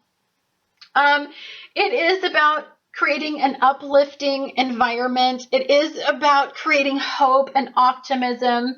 It is about, highlighting areas in your life where you really get to feel safe. And Cancer energy is all about feeling safe and secure. And it's all about feeling loved and nurtured and being emotionally understood, an emotional connection and energy. For some of us, there was so much crazy energy. Maybe we felt like nobody understood what we were feeling or what we were thinking about. It really asked us to become a little bit more independent in our thoughts, but now we really need to talk about all of this. Like, we need to be understood. Now, your ruler is going to be in Gemini, and your ruler is involved in the second mutable T-square. That second mutable T-square is going to be almost exact. So your energy is going to be in an almost exact square with Neptune. And Neptune is going to be also an almost exact square with Saturn. Your ruler is going to be opposing Saturn, and it's going to be squaring off with Jupiter. So lots of growth, lots of different areas. You're kind of being pulled in extremes again. But the energy that I think is really being emphasized for you during this event is Mercury and Gemini in an almost exact square with Neptune and Pisces. It's time to get real. Get real. You've idealized things in your past. So this energy to me just is super positive. Okay, first of all, our sun is kind of dim in this energy. Well, anytime the sun kind of goes into Cancer, I feel like it's like it kind of takes the oomph out of the sun. Like it's almost an internal desire to like be deeply passionate and understood. And this card in reverse isn't alarming to me. It just means that I think that we need to be abundant from within, and the external world is not something that we're entirely too concerned with at this time. I think right now, you know, we've been dealing with, and I pulled this out of the deck. I did not draw this card. I didn't draw this card. I drew this card. But I want you to see the extremes. This actually represents Gemini energy. Gemini energy was involved in the first mutable T-square. The Sun and Venus were conjunct in Gemini. In that first mutable T-square, in that first mutable Grand Cross. And in the second mutable Grand Cross, the energy switched out of the Sun and Venus and switched into Mercury and Gemini. So we're still in Gemini energy. But I want you to take a look at how abundant Gemini energy likes to be. You know, it really likes to, like, the duality is great and it's fun and it's exciting. It adds spice, and there's a lot of enthusiasm, and there's a lot of it's a big lover, you know, and this energy is super flirty, super charming, super excited. But because of everything that's been going on, I think loving energy, relationship energy, our closest bonds, unions, home and family kind of feel like this. There's a realism about our situation. This card would be scarier if it was like this, because then the devil has more control over the details. But I don't see it like that. I see you have more control over the demon. So there was a realization in the energy that I think that is very progressive moving forward. And it's very apparent in this energy that we have the ability to walk away from anything that doesn't serve us, anything that doesn't make us happy, anything where we're not understood fully. We have the ability to change our lives. We are in control of our lives. We just have to make the decision to do so, which is very hard right now. Because as you know, we're caught in these mutable T-squares. At the time, we've got this giant buildup in energy. At the time that we have a summer solstice and Venus and the Sun are conjunct, and we've got a yacht, and we've got, you know, a little bit later, we've got a yacht, and then we've got this mutable T-square. You can see that decisions are hard. Making a decision is hard right now. There's a lot of emotional confusion about what's deeply identified with. And I think that's why the Sun is also in the reverse position. Because I think it's like what burns brightly? What does it for us? Like, I don't think we know right now, because there's so much confusion with what we deeply desire. Like, what we desire has changed. It's been pulled in 4 different directions, and now we don't know what to identify with. So I think you can see that we're very real. I love that Neptune is in retrograde. We're real. Our eyes are open. So if we make a decision, we know the ramifications. We're very detailed oriented in this. Our eyes are just really, really open in this energy. Jupiter is really expanding your understanding of emotional consequences. And there's a lot of growth for you, a lot of growth. You know now that it's not all about making decisions based on logic. right? Making decisions based solely on what makes sense. Like, as you can tell, with all this mutable grant, nothing makes sense right now. Like, not logical, rational sense.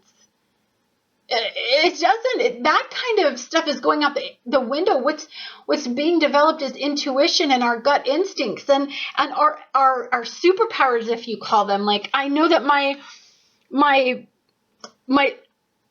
logic and my rational mindsets, my analytical skills have heightened in this energy, but it's really supported by lots of different types of things to make a decision right now. It's not just logic. I love that in the past, we used to have a very barren, we used to have a very idealistic mindset. If we just put forth all this effort, this work, if we just shined in some way, that if we came off as being, very, very competent, we're very educated or something like that, we would have this abundant life. Well, now the economy can crash at any time, and it doesn't make any difference how idealistic the situation may have been. It never produced results. So we're walking away with all this knowledge of like what we did right and what we did wrong.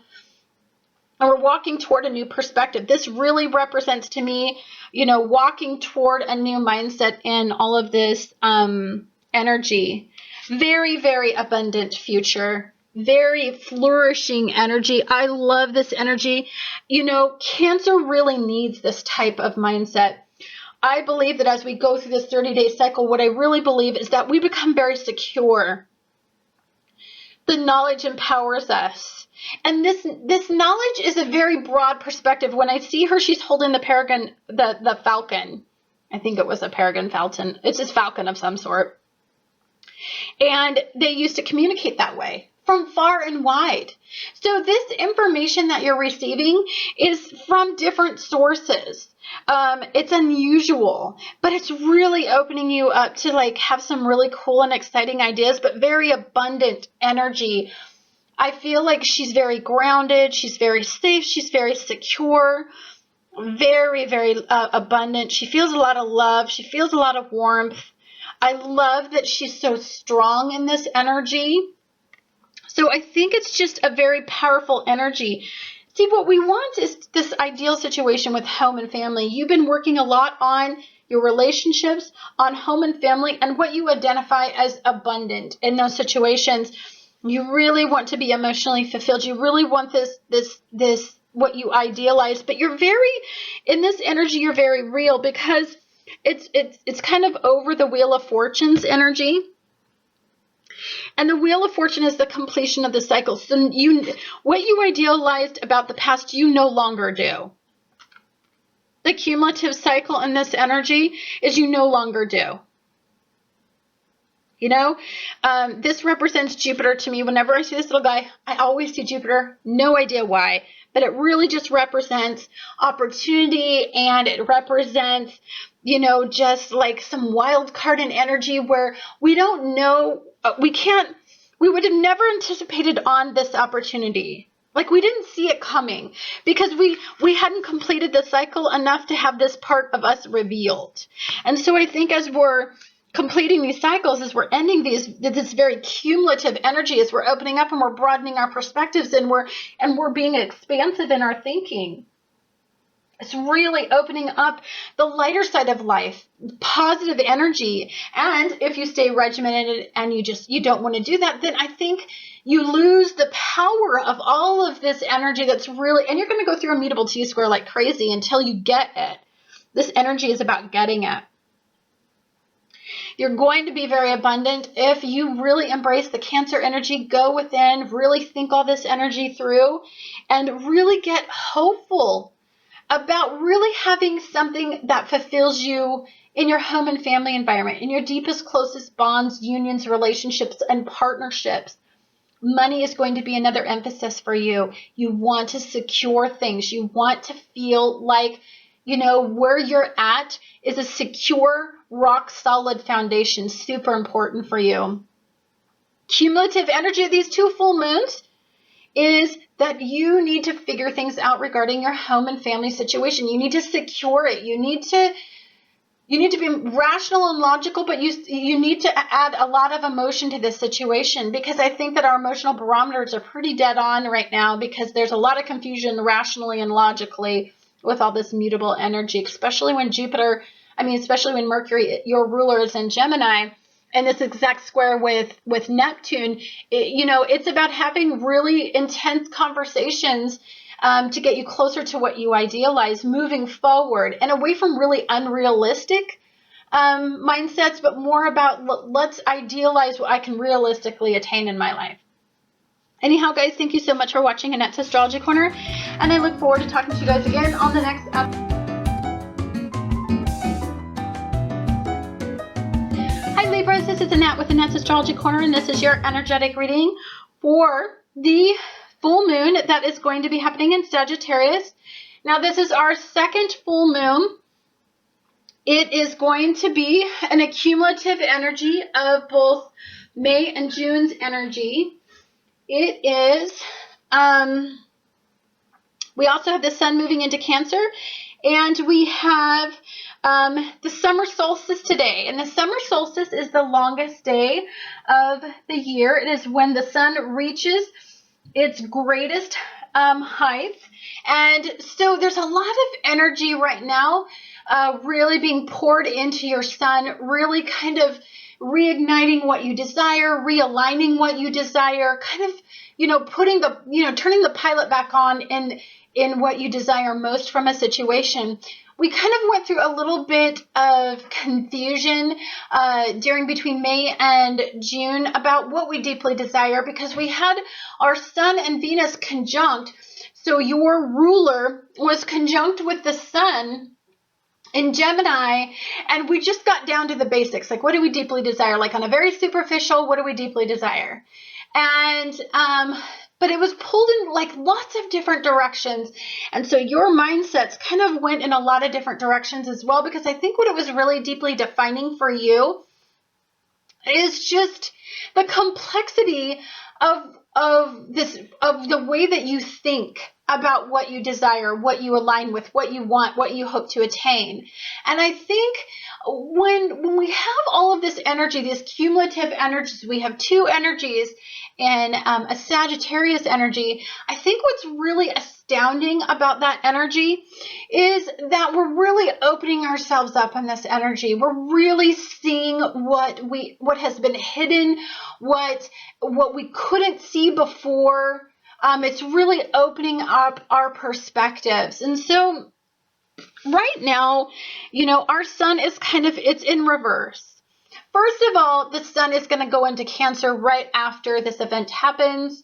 And then we've got this longest day of the year. The energy that's really being poured into it is into a Cancer-based energy. And so some of us are like, we went from this really superficial sun, really, just what do I want? What do I desire most? What pleases me the most? To this really, what do I need? What nurtures me? What feeds me? How do I emotionally connect? I want to emotionally bond in energy. Like, I want something to feed me where I feel safe and secure and I feel super comfortable. So we went from extreme to extreme in energy. And so there's a little bit of confusion in our sun right now. There's a little bit of, and of course there's opposition. There's opposition when the moon and the sun are opposing each other. That's a full moon. So it's kind of like there's a difference between what we emotionally want and what we superficially wanted as we merge these two worlds. So what's ending up happening is your ruler right now is in Cancer. So you're feeling a little sweet. You're feeling like you want this energy to be something that's very rich and loving and compassionate, emotionally fulfilling. At the same time, we're kind of switching. We're downshifting now. We're going from high energy, like we were in 5th gear, going Mach 10. We were like, 70 miles an hour. That's not really Mach 10, but you know what I mean? Like, we're going at a high speed of like all the Gemini sun energy. And now we're switching back into, I kind of need to recharge. I kind of need to like take a look at what I emotionally desire from I need something to emotionally feed me right now. not all superficial and pleasurable and external in this energy. Home is definitely going to be where the heart is for some of you. I really suggest that for some of you, if you're really kind of feeling this energy in kind of a negative way or a little bit lower, like I think some of you are just, your ruler is conjunct with the sun, and so it's opposing the full moon. So I think there is a fresh new perspective. There's a vulnerability in this energy. It's really kind of testing the way that you look at things in a balanced perspective. See, it's extreme right now. It's either one or the other. There's lots of extremes in energy, and you're even shifting in extremes. And we have a mutable grand cross today. What's really confusing about these mutable grand crosses that we've went through is, honey, your ruler was involved in them, and it was conjunct the sun. So your ruler was in Gemini. It was conjunct with Venus in Gemini, involved in this mutable T-square. So you were being pulled in lots of different directions, lots of options, lots of possibilities were opened up to you, but you made you indecisive as hell about the direction, what to focus on, where to really put. See, our desires are really drive us. There's two things that really add momentum in our life. What we deeply desire, and of course that ignites what we're passionate about. And then I think it's just this ability to attain what we deeply desire. Like, we got to desire it. And I think we didn't freaking know what we desired. Like, we desired like this very superficial connection at first. And then now we're like in this stage, in this second cumulative full moon, and all the money starts dropping into Cancer. What we're really interested in is an internal connection, which is very confusing because we were just external and everything was so superficial just like a month ago.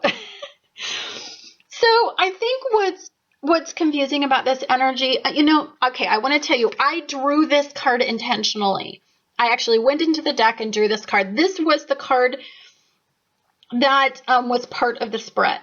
But I want to show you these contrasts so that I can get you to understand what I'm talking about. Gemini energy is usually this, right? It's a super fun, this is a Gemini card, this is Capricorn card. But I want you to see the extremes in these. You could see how these cards, this card came to mind when I was looking at this card. So I pulled it out because it was shown to me to do so. This card is very abundant, superficial. It looks very, it's Eve sitting in front of the apple tree. It's the snake tempting the male. The male is very receptive. It's just very flirty, very charming, very energizing energy. There's some temptation. There's a little bit of forbidden fruit on the table. Like, there's a little bit of fun in that card. Then we have this harsh, card where we have this man and woman represented in each one of these cards, where, there's a devil, there's the reality, and then there's the idealistic part of the relationship, right? And energy, the reason why I'm emphasizing relationships so much for you, and this could be money. This could have a lot to do with money and security as well. It could be very much represented in this energy. Venus represents money. It represents pleasure. It represents some forms of creativity, and it represents relationships, bonds, significant partnerships, and unions. And as you can see, we can either idealize it or we can ground it. It could be more of a Capricorn-based relationship. If the card were like this, I would have concerns, but I don't. It's not like this. When I drew it, it was like this. So this to me means the devil is not overpowering this relationship, overpowering this potential. It's the demon doesn't have control of you. You have control of it. So there are decisions that need to be made, conversations that definitely need to be had, because Mercury in Gemini is going to be in an almost exact square with Neptune and Pisces, and Neptune and Pisces is an almost exact square with Saturn. So we got to get real. We got to get some situations under control. We've got to really take a look at our longevity and stability, and we've got to have the difficult conversations. We've got to talk. And this has to be a talk based on reality. We can't have these superficial talks based on something that is not going to emotionally fulfill you. What you really need to do is have some emotional conversations. You can approach them in a variety of different ways, this highly emotional subject or subjects. And you're going to have to be very intelligent in this energy. You're going to have to have a dualistic mindset. So you're going to have to kind of look at the way it could go bad and the way that it could go good. And then you've got to create enough energy in this conversation to kind of stir things up, but not take away people's options in this energy. It's a form of manipulation, I guess. But it's more about, come on, it's time to dial this back. I know I was kind of giving you all of this superficial, external I was projecting that, but I'm really, honestly, what I really deeply desire at this time is some sort of emotional content to all of this. We are at the end of the cycle, the Wheel of Fortune. I always see Jupiter here. Jupiter's in this square, so I keep preaching this, and I'm going to preach it till this energy goes away. Jupiter can expand the details. It can expand potential. It can expand your perspectives. It can elevate your experience here, or it can cause all hell to break loose, and it can become very malefic in your life. But in this energy, it feels very benefic, even though it's still caught in a square off with Mercury and Gemini. I believe that's kind of saving grace, because to me, I see Jupiter. Jupiter rules Sagittarius. This is a cumulative energy. Even though I think it's about the details. It's about opening up. It's about really revealing what you really want on a daily basis. Like, this is getting real. This is like, I really want, like for some of you, it could be a conversation. I really want you in my life daily. I really want to move in together. Like, the sun in Cancer is all about, your immediate environment, your home and family, to fill you up, to nurture you, to recharge you. You're really wanting a bond, a closeness, a unity in this energy. Super important that you feel this way. There's an emotional content to energy now. It's not superficial anymore. Some of you could be falling in love in this energy. Deep love, that soulmate love. For some of you. You have a lot. I love this energy. You're very rational now. You're not idealizing. You have a tendency to be idealistic in energy, especially if you want something, but you're not idealistic. In fact, you look at this idealism and you're like, I don't even identify with that anymore. I can't see the potential there anymore. Moving forward, I have wisdom, lots and lots of wisdom. And even though it's not as idealistic as I had desired, it's still more hopeful because it's based on something you could really, truly have. I see love and abundance in your future. We've got the 9 of Pentacles here. I see that it just makes sense to have the Sagittarian mindset right now, to really look at things from a different perspective. You're really embracing this. There's an expansive quality. I believe it's adding a lot of peace of mind in this energy. I really do. I think this is a lovely time for you. Your ruler, conjunct with the sun, is trining Neptune and Pisces. A lot of peace with the past. A lot of peace with what's been revealed to you. A lot of, you understand that you have the ability to walk away from painful situations, and you have the ability to be very rational and logical about moving forward, and very realistic. I think you feel like you've grown. There's a feeling of growth in this energy. The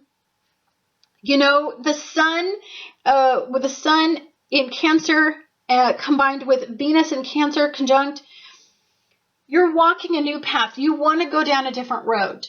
It's time. You feel like the timing's right. I feel like this is a very beautiful card. It's the Page of Swords. The Page of Swords in this energy just represents to me fresh new perspectives, fresh new ideas. It's a very this Page of Swords seems very private about some of the ideas that are going on in your head because you're kind of guarding it because it's so new. I don't think you know if it can be revealed right now, what you're feeling, what you're interpreting from all of this energy.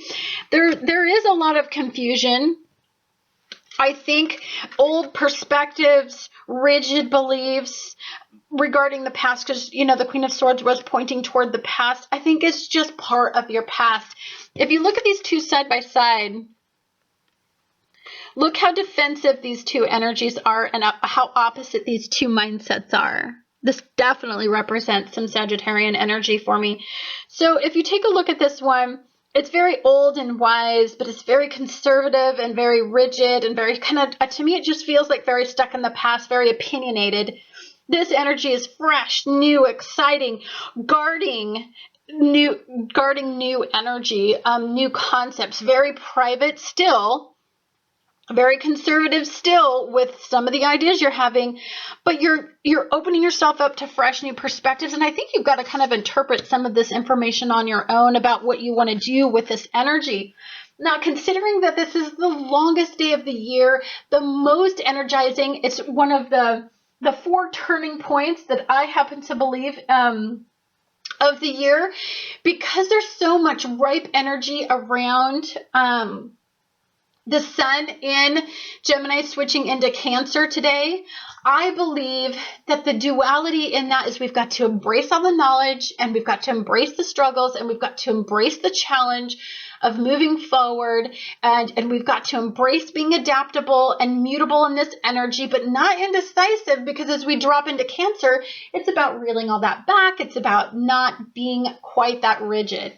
Anyhow, guys, thank you so much for watching Annette's Astrology Corner, and I look forward to talking to you guys again on the next astrological event.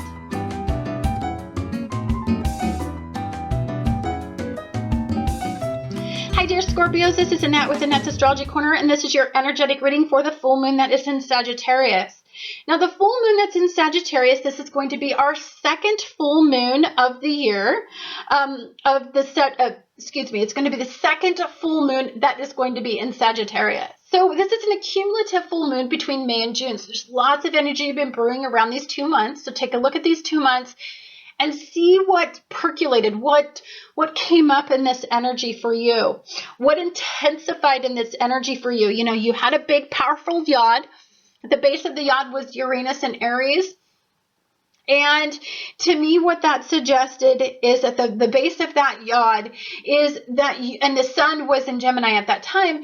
And so when all this energy was stirring, we were trying to figure out what we deeply desired, what really ignited passion, what we identify as abundant, and what is really desirable in our lives. And for some of us, we kind of had to take a look at the superficial approach.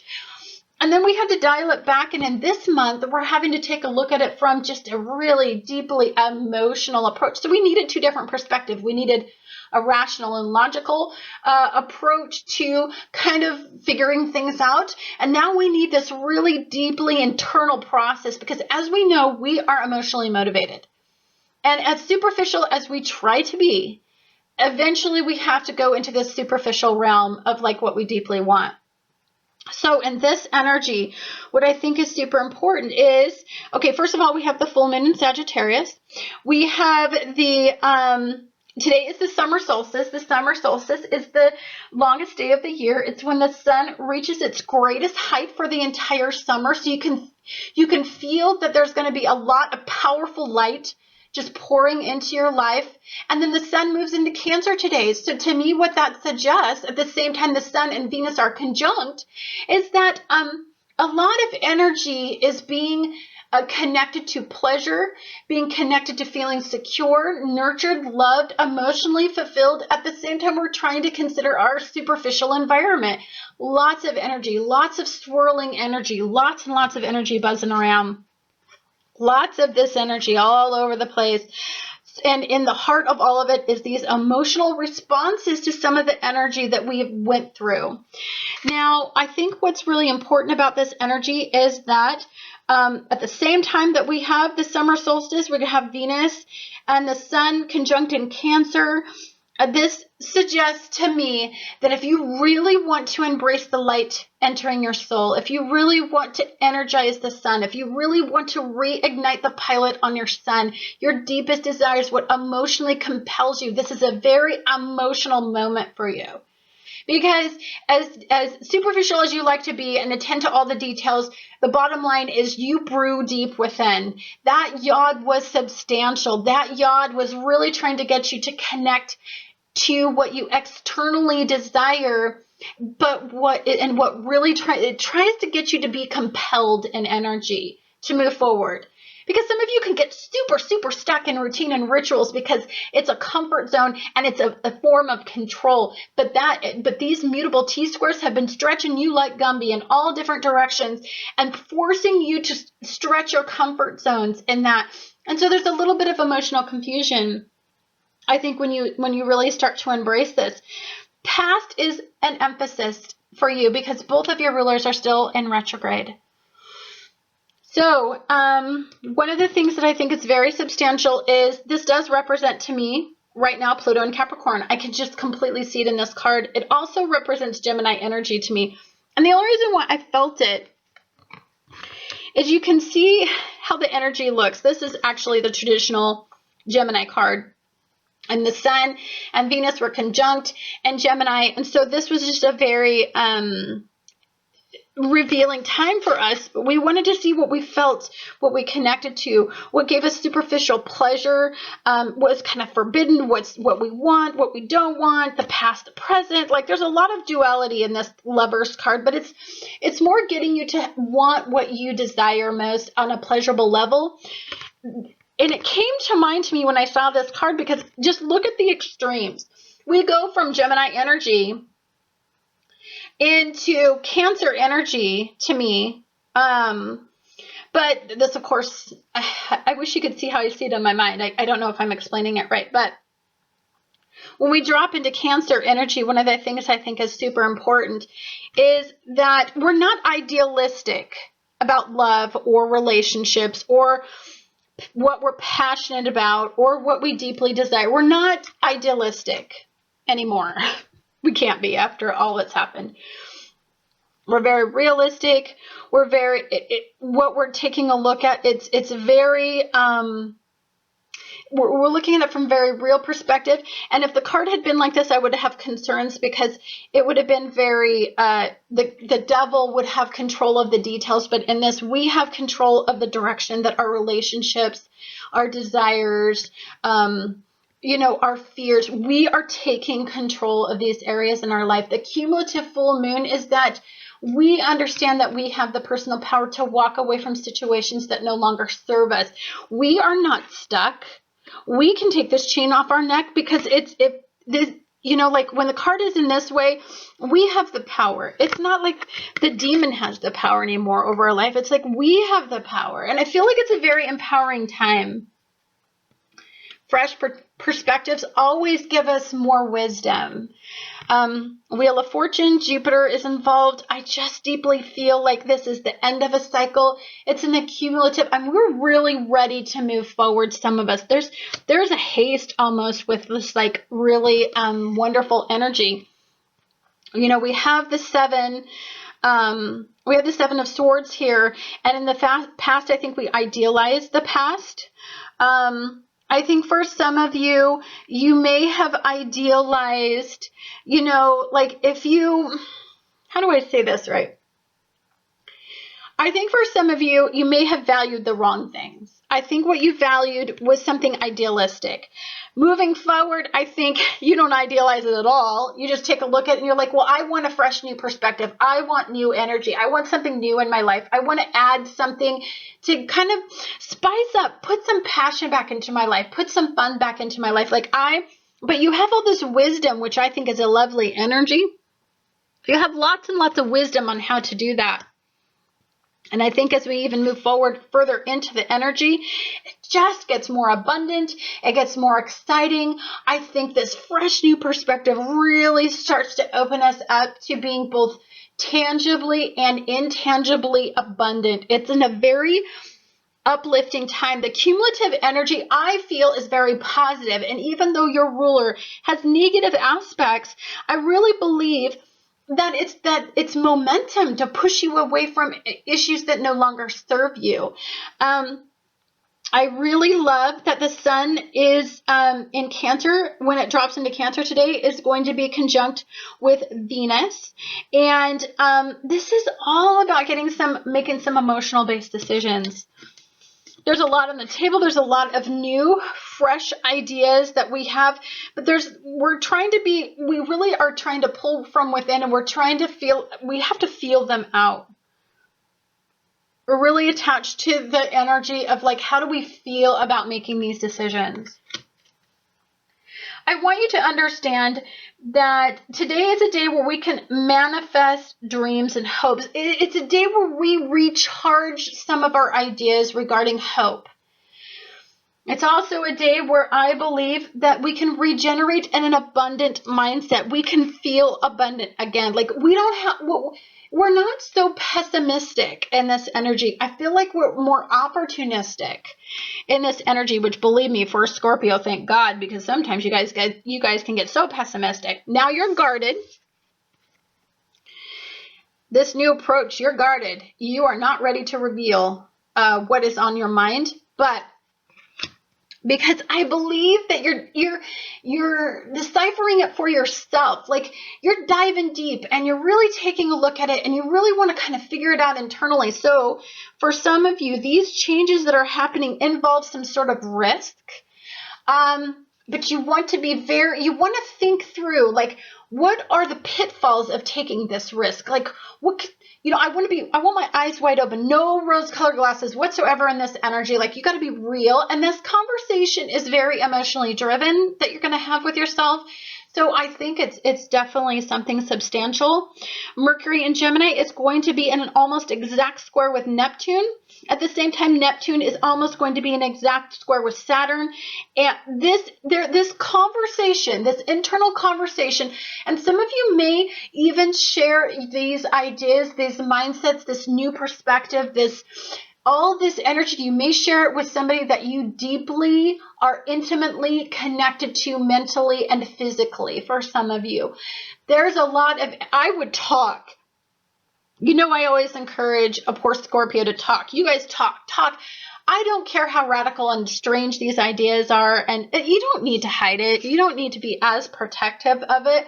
But if you need to think it through and it's an internal process, be selfish in this energy, because at 2 cumulative full moons, a lot to decipher, a lot to go through. We went from a very superficial viewpoint on what pleases us and what we desire most and what we want from our relationships on a very superficial level, to we're diving deep what emotionally fulfills us now. The dualities, we got to figure out that emotional component to all of this. And, that's a lot to think about. And so I think that's why we're involved in the second mutable grand crosses, because we got to decipher that part of it too. We had that big mutable Gumby pulling session where it was very external. What do we want? And pulled in 4 different directions in all elements to try to figure that out. Now, what do we want internally? Like, this has got to make sense. This has got to be logical and rational, and you got to think it all through, and you got to emotionally bond with this connection in order to start to fulfill what you desire most from this cumulative energy of these 2 months. Anyhow, guys, thank you so much for watching Annette's Astrology Corner.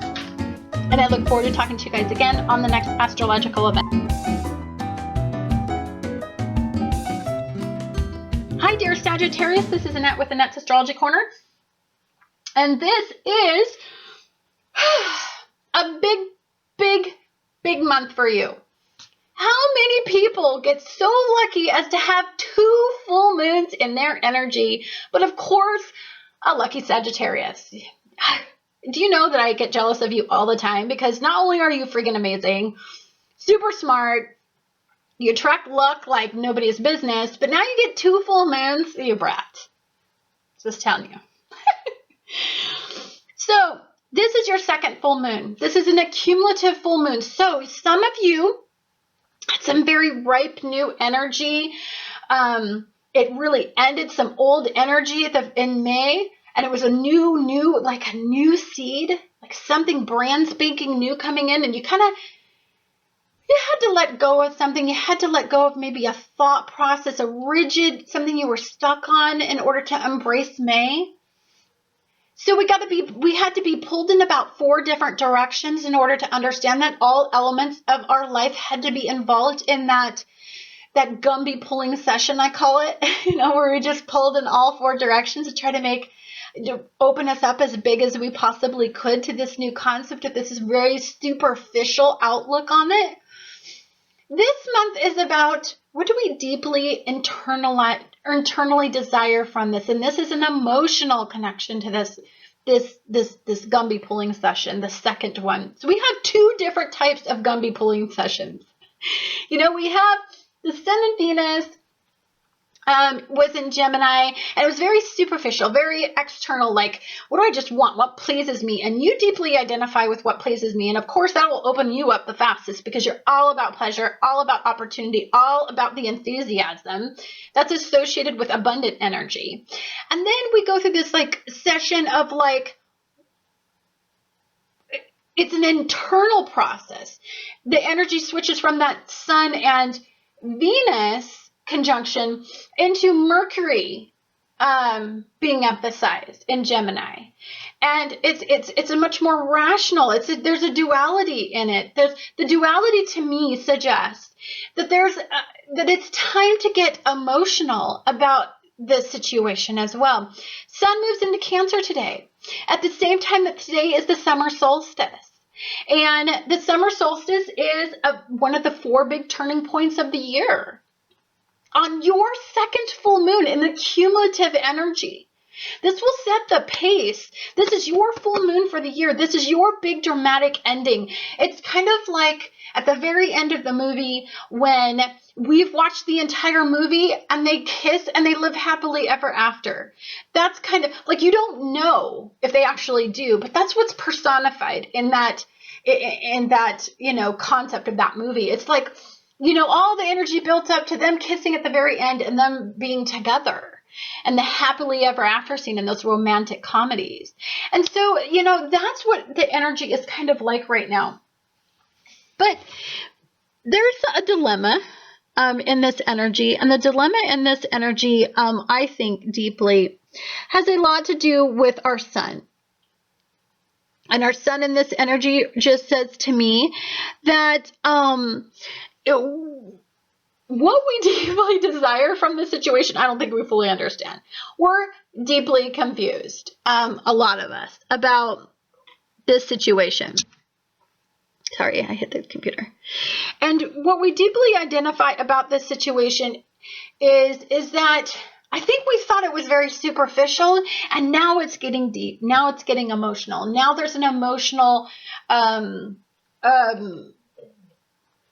part to this that I don't think that we truly deeply understood before. And it's really kind of changing the way that we're viewing this thing.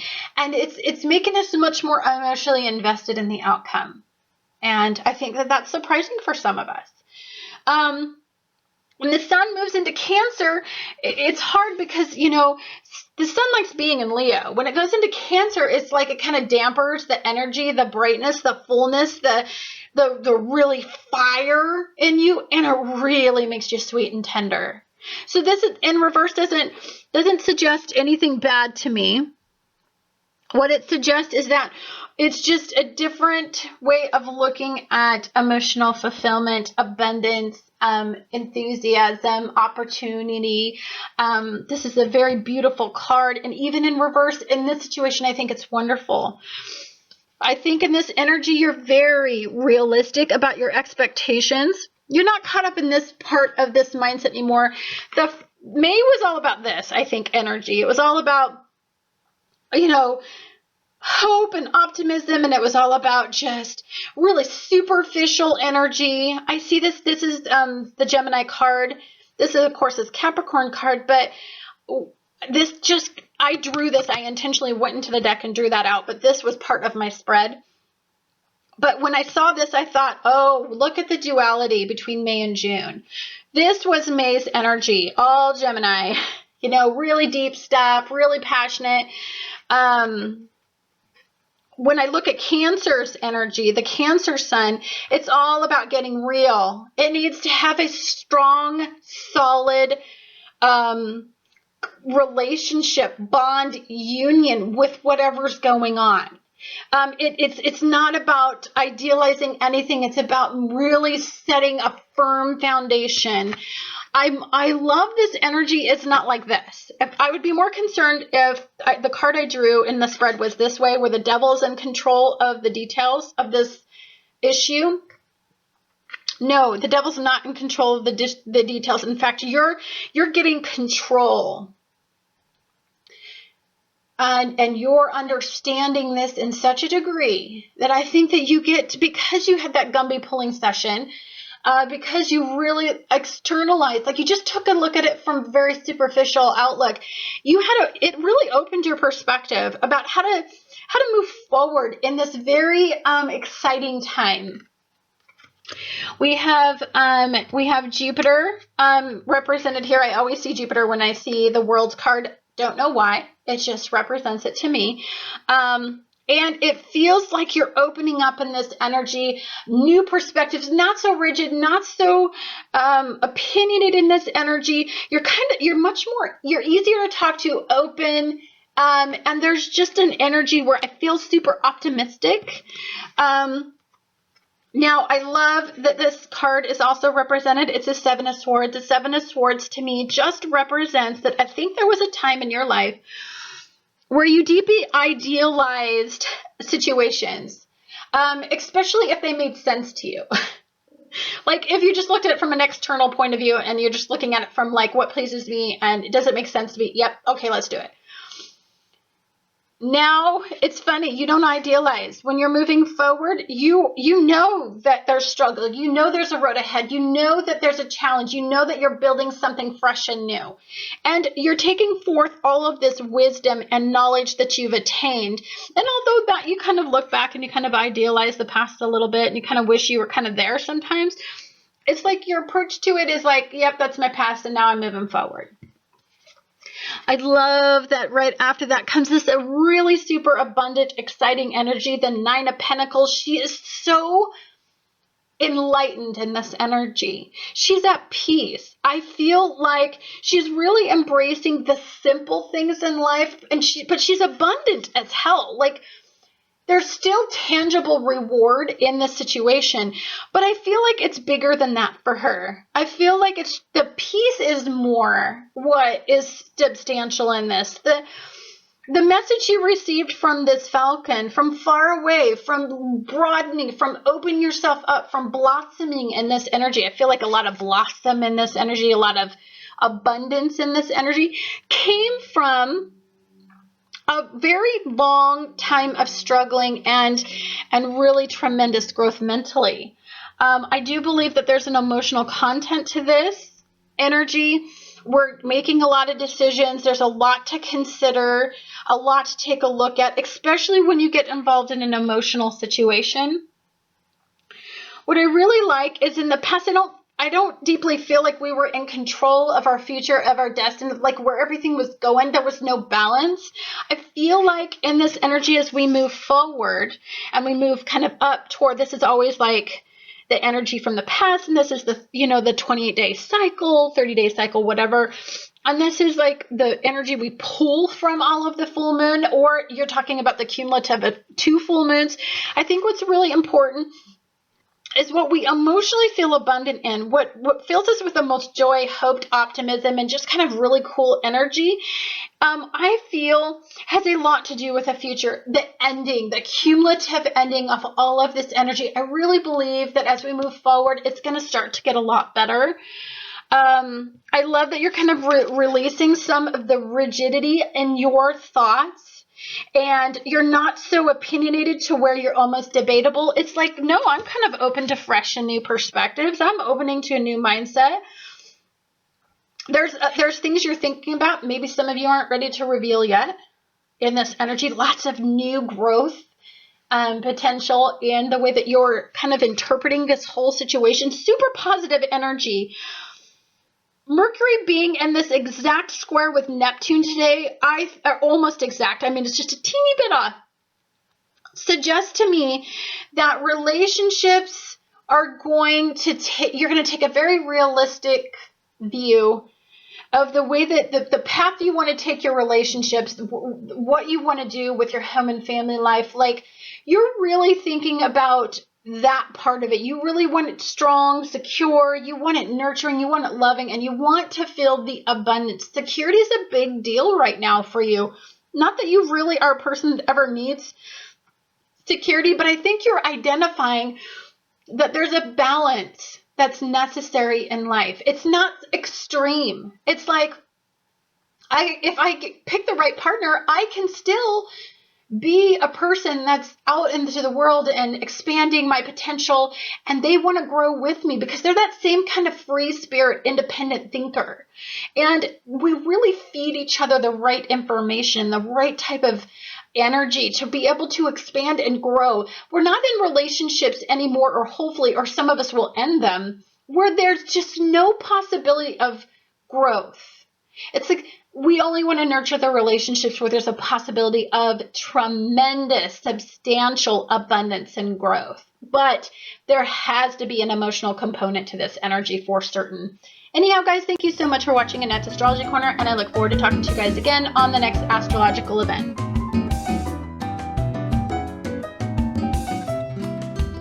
Hi, dear Capricorns. This is Annette with Annette's Astrology Corner, and this is your energetic reading for the full moon. This is the second full moon. This is an accumulative full moon between May and June.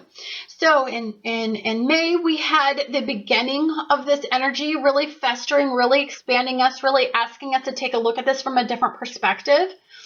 And then by the time we get to this, and by the time we get to today, it's an accumulative energy to the full moon. It's a very amazing energy. So we're talking about 2 months worth of energy that we're trying to decipher. And 2 months worth of energy that we're trying to, that we need to make rational and logical sense. It's got to open us up. We've got to take a look at from different perspectives. We've got to think on all different levels. It can be, if you can understand that, it can be kind of confusing. Also, this is going to dramatically change our lives in some way. Our rituals, our routines, our habits, things we've gotten used to.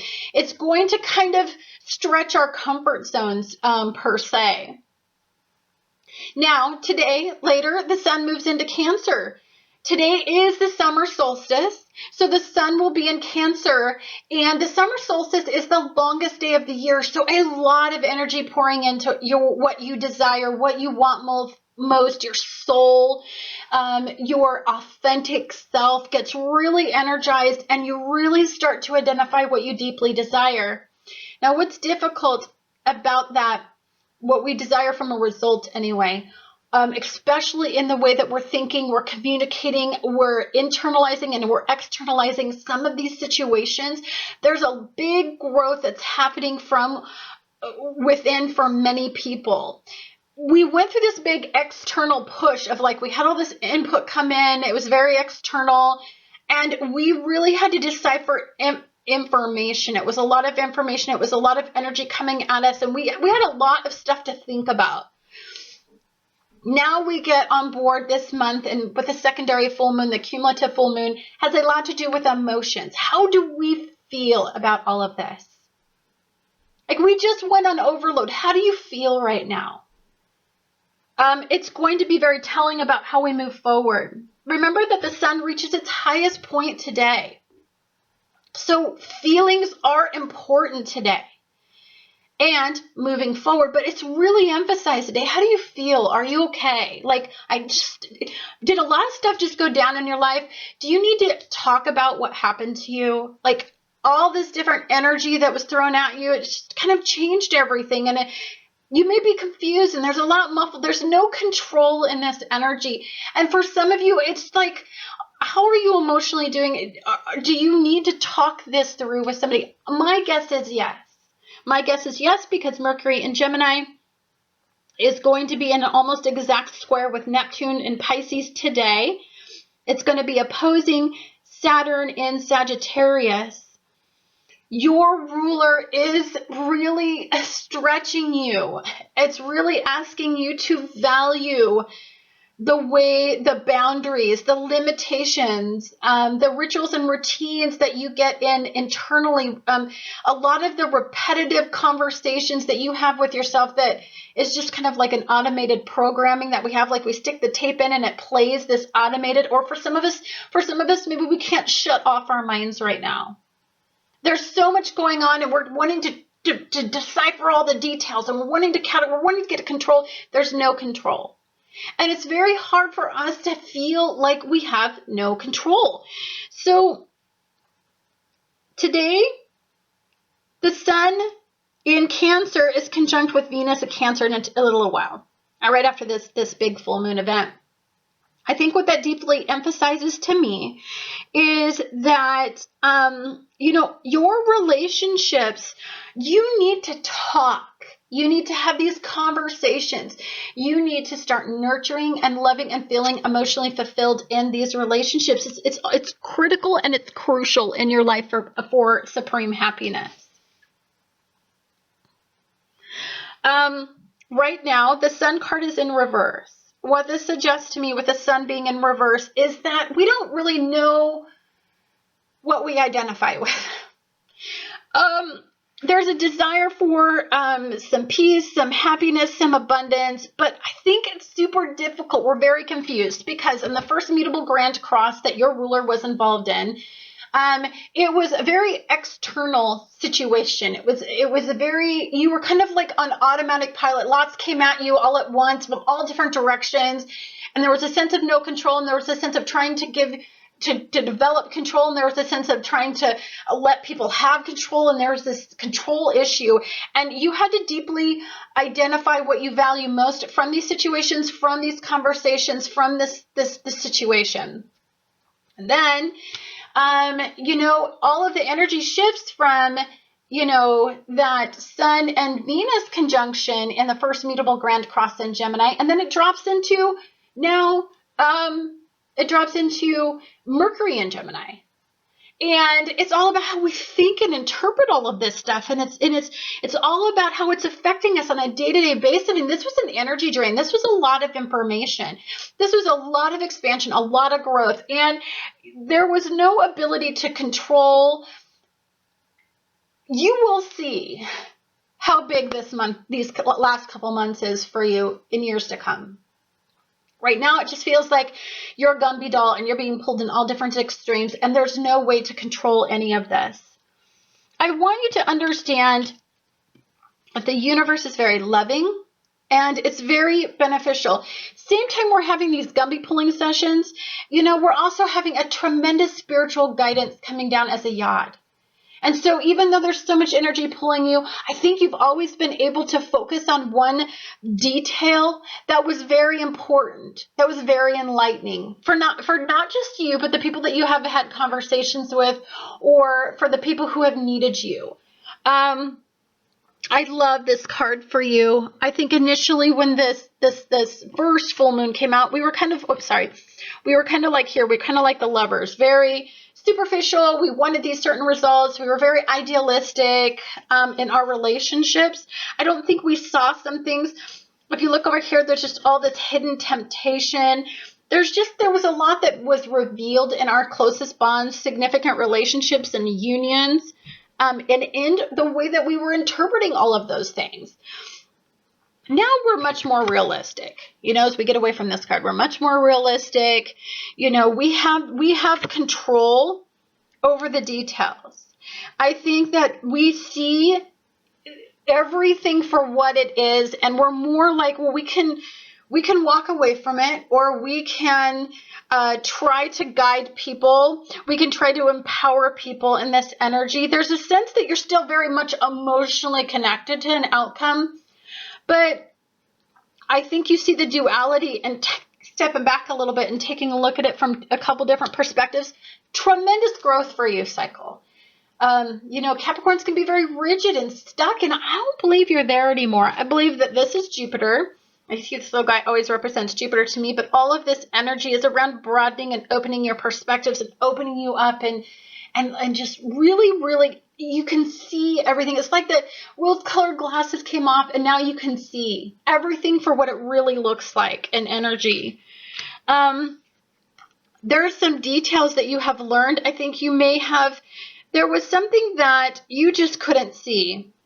It was like something that you felt like, okay, this situation is handled over here. I can focus over here because, I've got to focus on this situation. But I really deeply believe that now this is the beginning of energy. This ending is a beginning. This ending, this cumulative full moon, this ending is because there's a lot of work to do. You're very realistic about moving forward, about what you've got to do. And there is a lot of knowledge, a lot of wisdom that you've attained through this process. And it's really opened your eyes. And it's not like we're idealizing any of the outcomes. At this point, we don't know what they are. And I think we're getting okay with that. What I love is that, guys, in the future, we get this beautiful energetic card right here. It's just, she's so peaceful. She's so enlightened. She's so abundant. Tangibly and intangibly. Can you imagine being there with all those beautiful grapes and just the sun beating on you and you're kind of just secure in your environment? So I think that for some of you, this was a process of being there for others or being strong or solving everybody else's problems. But I think what you're learning how to do in energy is to not solve everything, is to talk about everything, but to let people make their choices. You idealize the fact that at some point you have control, and what's being unveiled is that you now have no ultimate control. You can give people options and different perspectives and hope they choose what you know is the solution. But again, you've got to let go of being opinionated and rigid and stuck and argumentative. It serves nobody, and you're not understood. So it's why it's in reverse. There's a lot of emotional content to this full moon.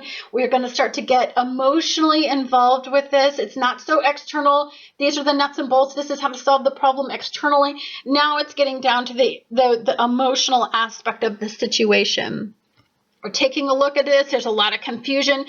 The second mutable grand cross that pops up with the yod that's going to be emphasizing and the mutable grand cross that's going to be emphasizing Mercury in Gemini is about being very communicative about our emotional content regarding this situation.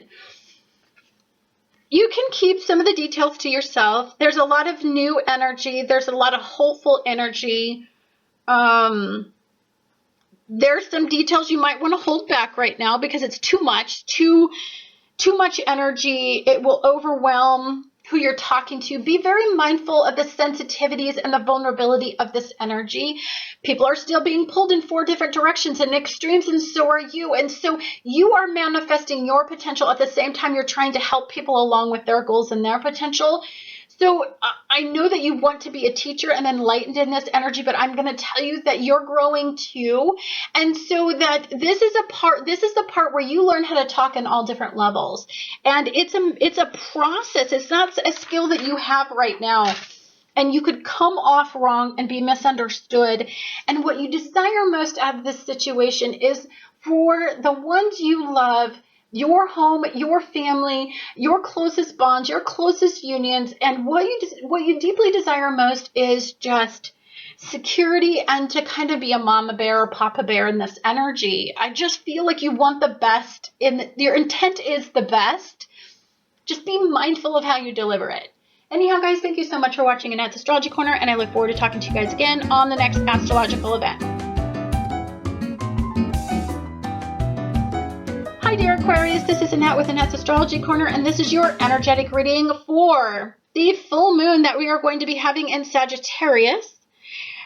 This is the second full moon in Sagittarius. It is an accumulative energy of May and June's energy. This energy is in combination with some other energies that are out there. Today is the summer solstice. It is the longest day of the year. So on the longest day of the year, when the sun's energy is the most powerful, when it is the most life-giving, when it is the most replenishing, right? It's in a full moon. So it's in opposition with the moon in Sagittarius. And a little bit later, it drops into Cancer. So there's a duality in this situation. And this is an accumulative full moon of 2 months. So there's lots of energy.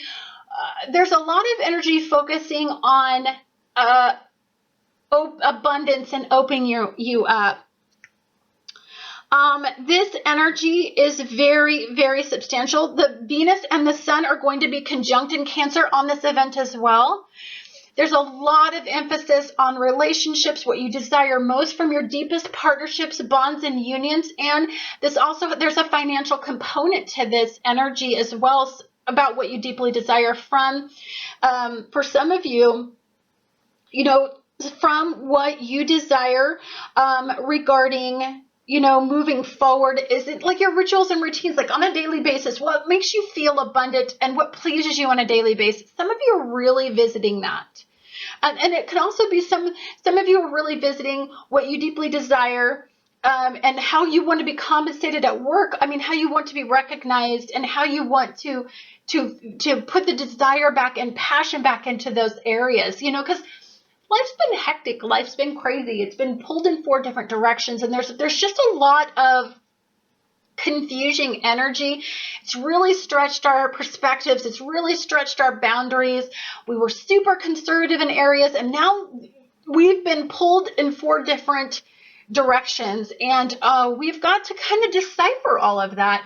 That's why I love that as today we have another mutable grand cross. The mutable grand cross is in it's emphasizing Mercury and Gemini. It's no longer emphasizing Venus and the Sun. And so we've got to decipher all of this. We've got to figure it out. What did all of this mean? These two full moons, what the hell does it all mean? This is very elevated thinking. So you got to think for a while. You got to really I don't think many of us are going to understand fully what this meant in the big picture for a very long time, because it's super crazy to really, the download that we received was crazy. Lots of energy. Wow. So you are being stretched. I would say do not go backward. Every time I look at the energy, if there is energy that is in some sort of retrograde energy, which means a backward, a past focus, I believe that that's when Quinn comes and you square out, lots of confusion, lots of mixed messages, your desires never get deciphered. It's just super confusing to look backward. This is very progressive forward energy. It has a lot to do with opening your perspectives and taking risks and kind of stretching your comfort zones in this energy. This is going to do a couple things for you.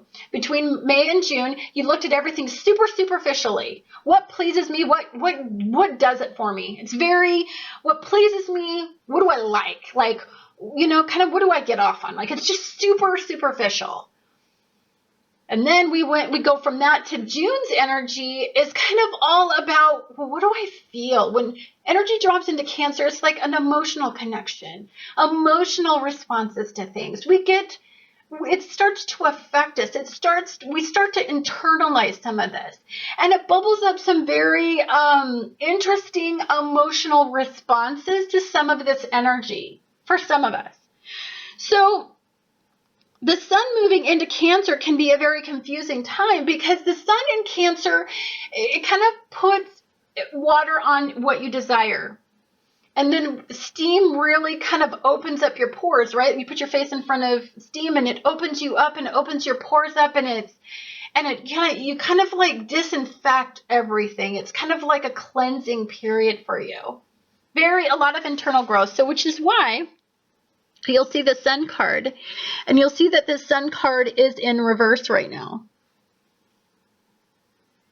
And the Sun card that's in reverse right now doesn't mean that that your sun is not abundant. You're not filled with desire right now. You're not filled with hopeful outcomes. It doesn't mean that. What it means with the sun card in reverse is that we need to decipher what we're super passionate about on an emotional level and on a very superficial level. We had to kind of go through this prospect. You're very logical, very rational, and it had to make sense for you initially for you to want to explore the emotional realm and energy about how you emotionally respond to all of this stuff.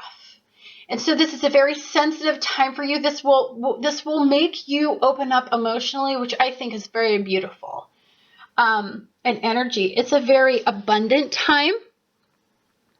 I think, okay, so I pulled this intentionally out of the deck. I did not draw this card. I drew this card in this position.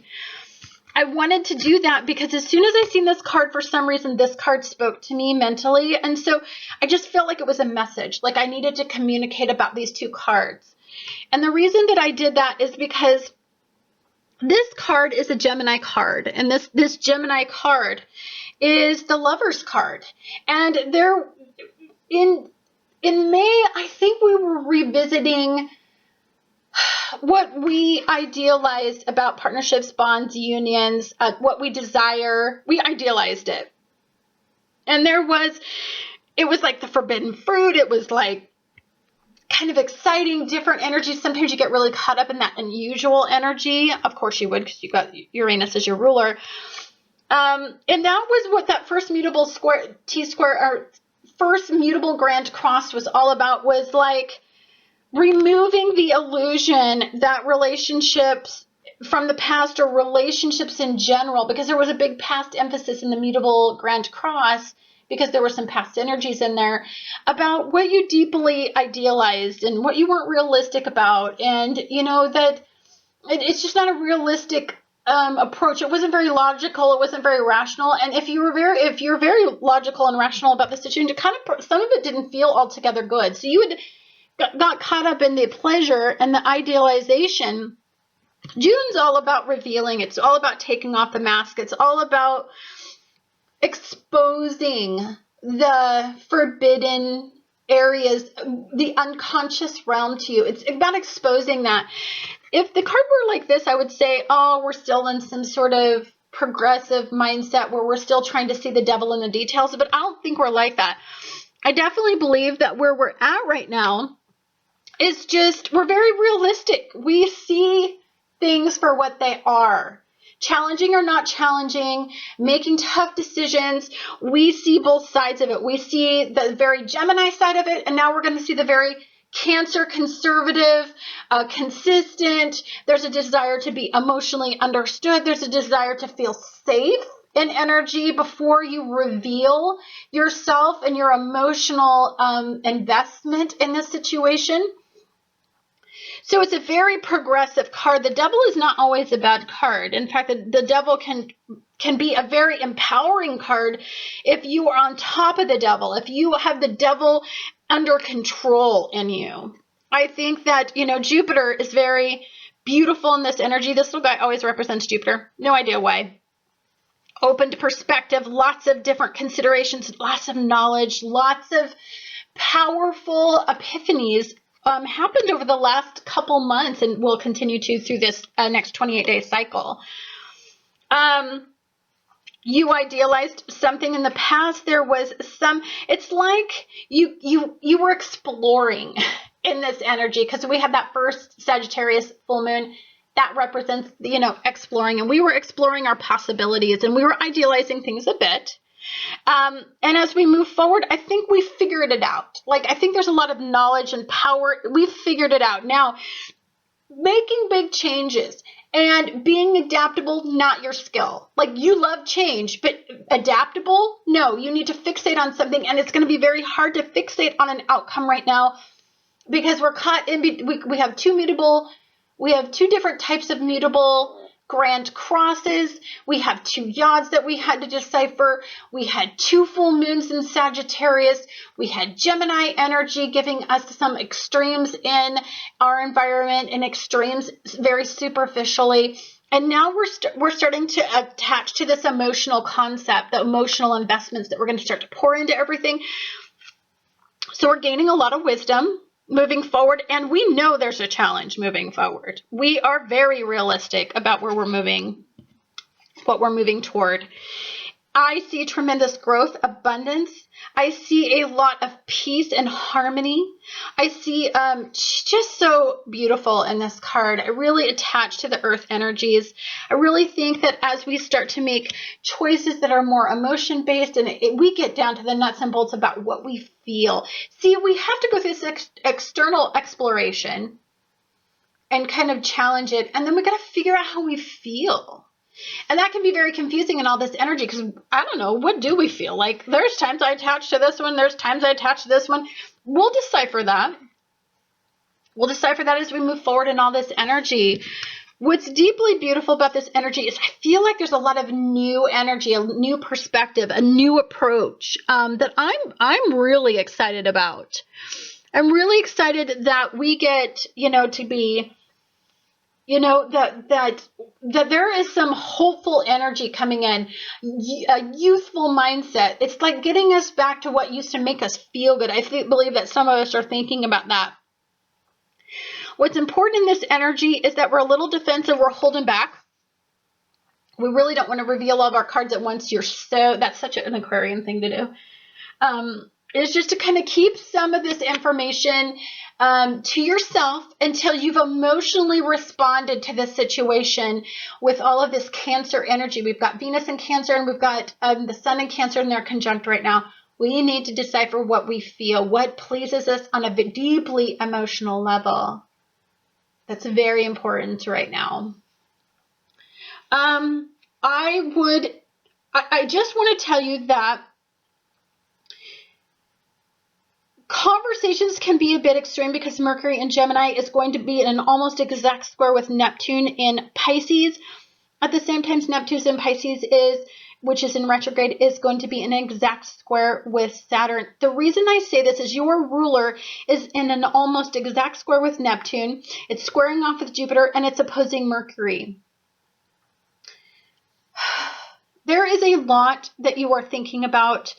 Your hopes and dreams and wishes are kind of on the line in this energy. You're really trying to figure out what you deeply feel hopeful about. I think what's so hard in this energy is, what do we feel hopeful about? What are we attaching hope to? Like, I don't even know what to attach hope to right now, because there is so much energy out there stretching us. It's like I don't know what to emotionally respond to and what to emotionally invest in. Like, because there's past programming, there's stuff we're deciphering. It's just a crazy time. I don't think it's a time to make really big decisions.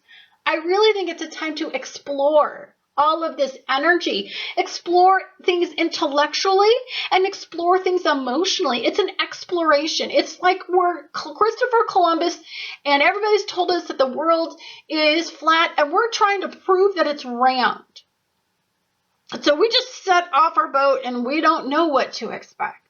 And I think that's what you got to embrace, is you don't have any control. You don't know what's the results of all this energy, and you won't know for a while. And the not knowing, I think, is part of the scary part, is part of the confusion in this energy.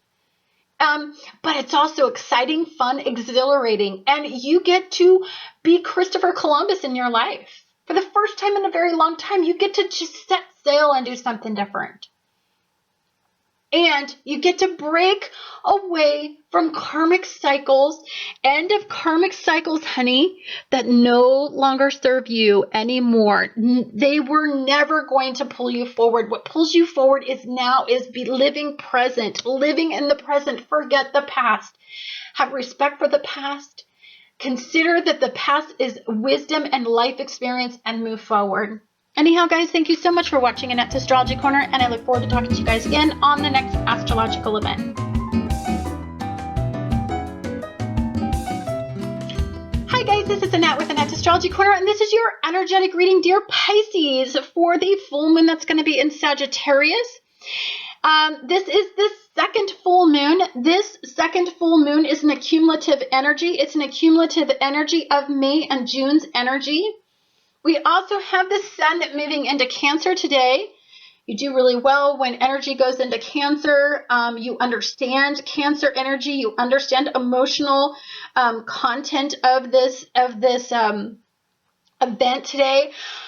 It's been hard for you. You're not a superficial person, and we have had a lot of superficial energy. We've had a lot of emphasis on, Gemini energy, and that's very superficial, and it's very pleasurable, and you can excessively get lost in pleasure-seeking energy. But there wasn't a lack of an emotional content to that energy. So what I think it did was it made you really appreciate the emotional connections in your life. The emotional things that you emotionally respond to, the things that you emotionally desire that is maybe you don't have right now, or that you want to develop moving forward. So I think you wanted to be connected emotionally. Now your ruler's in retrograde, and when you are in a reflective cycle, this is a deeply internal process. This is a lot of expansive growth from within. So when we reflect, we start to figure out what we don't want and what we do want. We decipher all of the logic, all of the reason, and all of the confusion.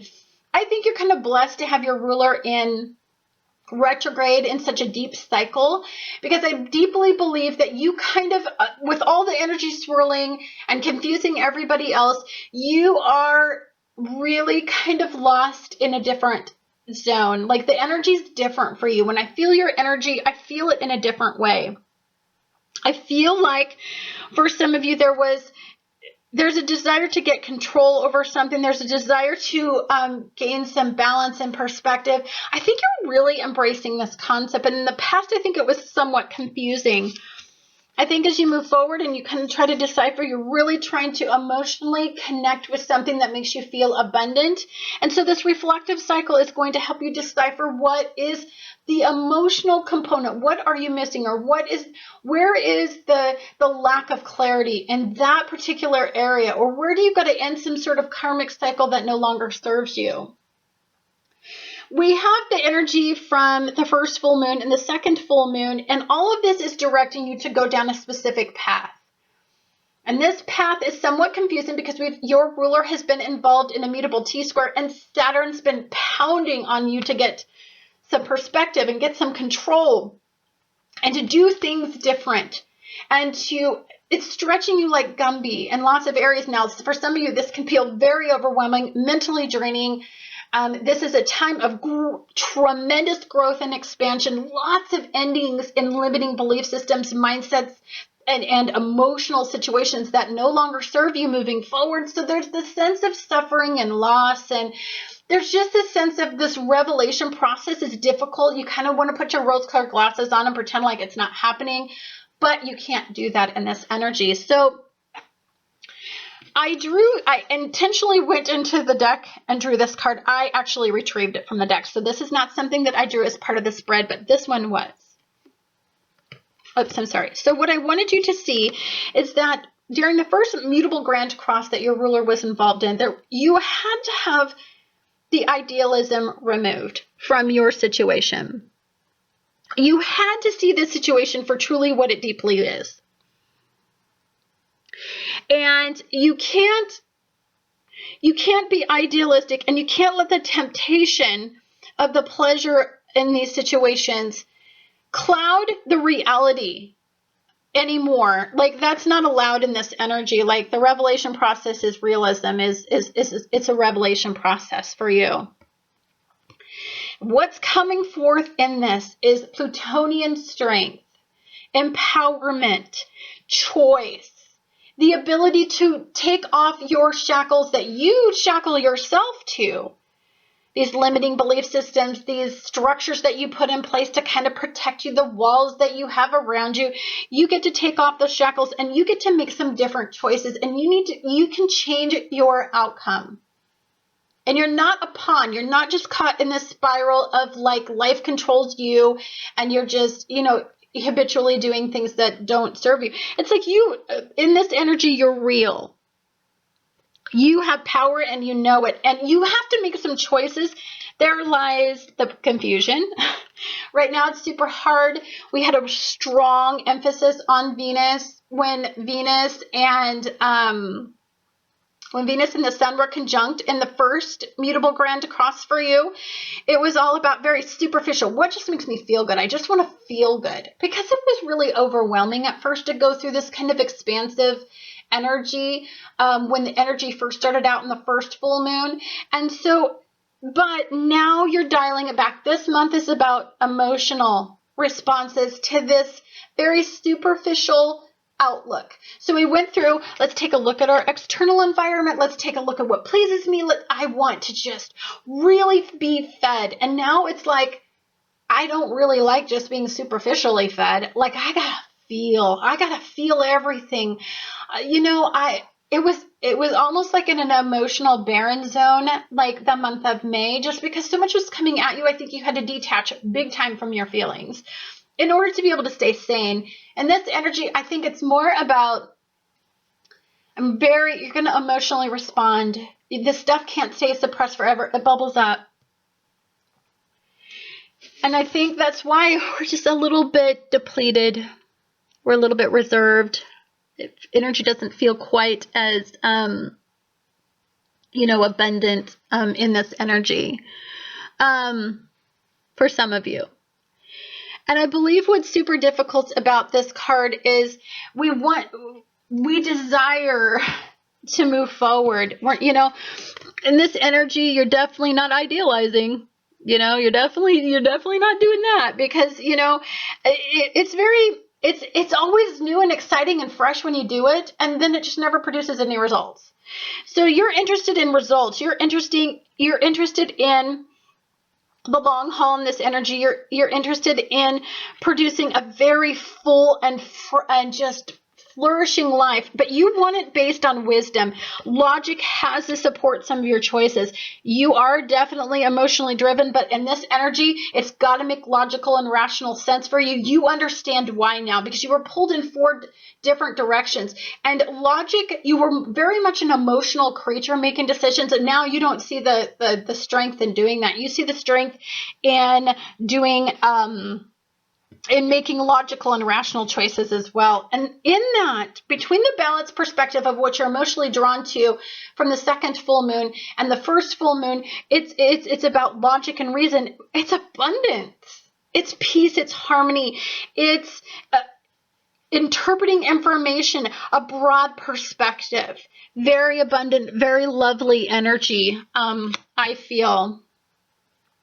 You're not so rigid, you're not so argumentative, you're not so resistant to the ideas and the new perspectives and the reality and the facts. You're not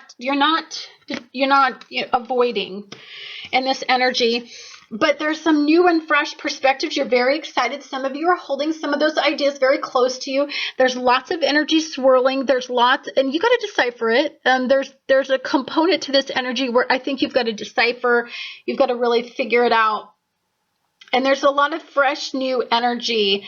Some of you are very private, very secretive in this energy. There's a lot you're interpreting. When you have this today, the day is significant because it's the summer solstice. So the energy is really pouring into the sun. You really need to go out there and get some sunlight. And this is the longest day. It's the most powerful day. It's the sun's at its highest point. It's really time to recharge what you desire. And what you desire at this time is some emotional fulfillment. So it's time to go be fed in this energy. It's time to regenerate. It's time to get some abundance going. And even though your ruler is in retrograde, this does not matter. It just means that you need to figure out what you deeply desire. And today is a really big push for that type of energy to come into your life. There's some power in security. There's some power in hope. This energy is going to change everything from a very superficial level to a very emotionally abundant time for you. For some of you, there's a vulnerability. There's sensitivities. There's a beauty in vulnerability and sensitivities. There's the ability to deeply connect when you're most vulnerable and energy to some of your closest bonds, significant partnerships, and unions at this time. You're not just flaky in this energy. You're very, being Taur like this is really making you understand how just simply you cannot have energy going in sporadic directions anymore. You've got to start focusing your desires on attaining security, longevity, and consistency in your life. Something has to be solid for you to move forward. You're going to deeply identify with that. Anyhow, guys, thank you so much for watching Annette's Astrology Corner, and I look forward to talking to you guys again on the next astrological event.